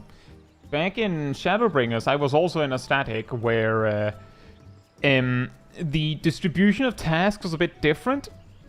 You could say the raid owner, quote unquote, like the organizer, was not the raid leader. As in, they just did the recruitment of players and did like the scheduling and stuff, but someone else was doing the callouts. The raid leader, like the one doing the callouts, so callout guy you could say, was an absolute rager. And they weren't that good at callouts either. Like, pretty frequently, it was a miracle that I was there covering when they forgot to do a callout randomly. the thing is, forgetting to do a call out every now and then is like perfectly normal. The problem was more that they forgot very frequently, and like to add insult to injury, they were a jerk. And when we brought up that they were a jerk, they were basically like, yeah, what are you gonna do? Kick me? What are you gonna do? Then you don't have a raid leader.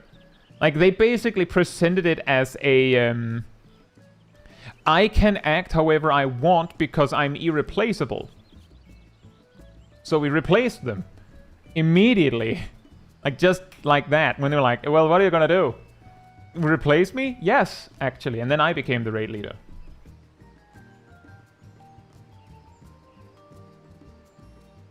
Oh, it looks like they're public now, champion.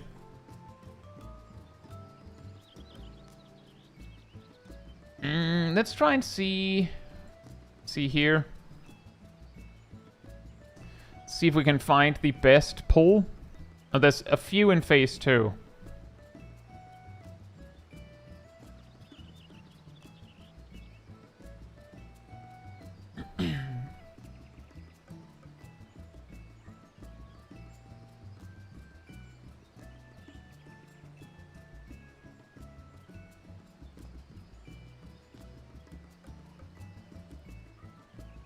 Gaz also says, by the way, doing call-out doesn't immediately equal to raid leader, right?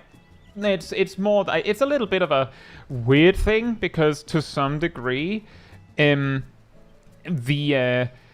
raid leader is usually the one doing call-outs. Like, there's usually a correlation there.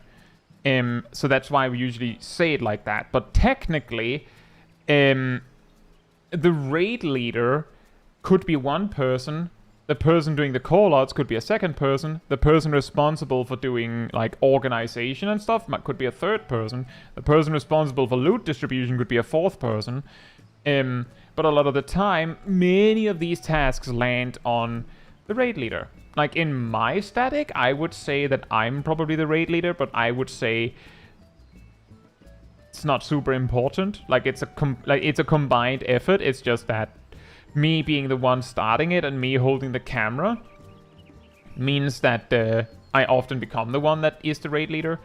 I mainly like you see in the first raid tier, I was doing most, if not all of the callouts. Most of the callouts. In the second raid tier, Melo is doing the majority of the callouts. Ham does a few of them. I sometimes do callouts when it seems like it's getting a little problematic. Now, in regards to this particular log here, I just grabbed the one where you got the furthest.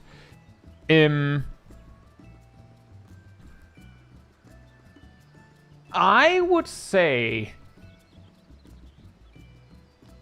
let me just grab a random one where you got far in phase 1 instead.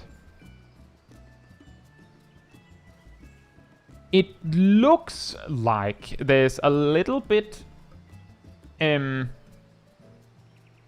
like just glancing at the damage output, just glancing at that, I am sure that there's a case of a lot of deaths and such. But I would say that the samurai and the black mage should be at the top.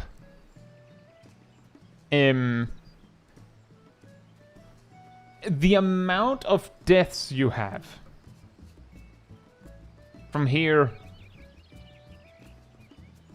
and down. Like, basically, actually what I'm trying to get at is this 65% is concerning. Because I think, like, you're over halfway through the phase 2, just trying to memorize the numbers in my head on the time. You're probably behind on damage there. And we can see here that the deaths were a bunch of people died and then you wiped.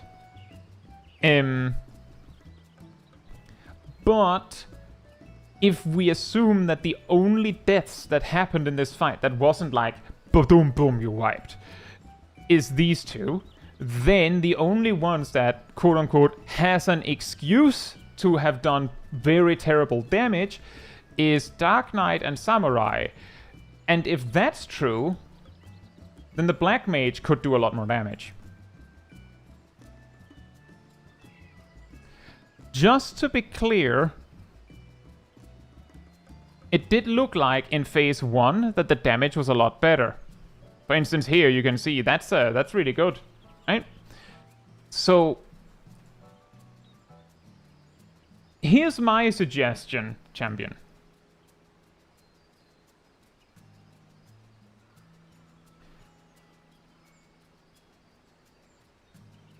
Is stick to the job you know. Because as far as I can see, I can see there's something with the Sage there. There was some damage downs as well. Oh, that would also impact it. The Sage could probably attack a bit more, but at the same time, I'm pretty sure that if everyone in the party is bringing it, it is not uncommon when progging that specifically, especially the barrier healer is going to tank really hard on the damage output, because one of the safer ways to prog better is to have your barrier healer intercept most or every raid wide with a barrier. Which means every time there's a barrier, boop, then the Sage loses an attack GCD. And they might legitimately not be able to bring it more than that while also protecting the team. They might also be looking at this specifically. They might also be slacking a little bit. That number needs to be bigger. Like, that number needs to be bigger. That number is how much percent of the fight the Sage was actually casting something. Or doing something. Which meant that about 40% of the time they did the equivalent of this. And that's not going to cut it in a Savage raid. If they're learning a mechanic, that's a different story, of course. Was that Yannick? Hope you're doing well. If they're learning a mechanic, then that's fine. But my suggestion is, if you feel more comfortable playing Warrior, then switch back to Warrior. Like, if you look at these numbers, you're like, I'm assuming you're the Dark Knight, based on what you've been saying. You're not making up the difference there.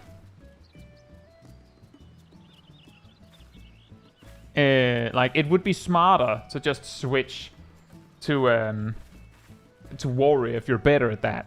You're going to do more damage by playing the job you know. And then just practice. And Ham is also saying your Warrior logs are actually good enough, so there's no need to switch to Dark Knight.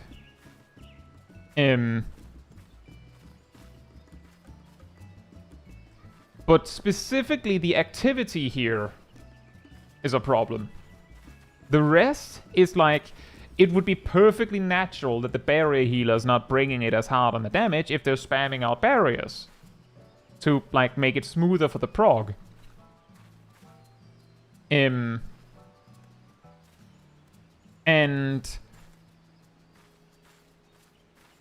then my suggestion would be, try and reach the Hardened Rage first. I don't know if you have logs from a different day where you reached Hardened Rage in Phase 2. If you did, then that's of course a different story. But when you're reaching Phase 2 Hardened Rage, where it's obvious that it's like the reason you didn't make it is because you're not doing enough damage, then you address that problem. Until then, you know, you need to focus on making sure that people are doing the mechanics right.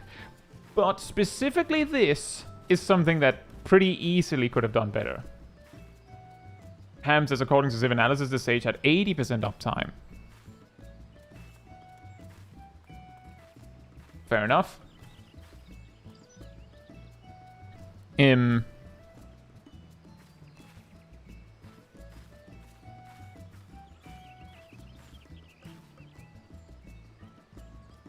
Yeah, it's complicated, but that I would say is wait until you're seeing the Hardened Rage, then address this problem. Until then, focus on reaching the Hardened Rage. When you reach the Hardened Rage, then you can also see how much damage you're missing.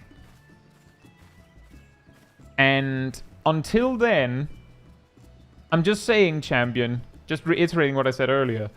You switching tank doesn't just change how much damage you do. It also changes how all of your defensives work. So that changes how the healers have to plan their stuff. So, like, I don't think it does, but it is, like, that would also, like, trip your team up in some degree. Like, there's no need for you to switch if that's the only reason.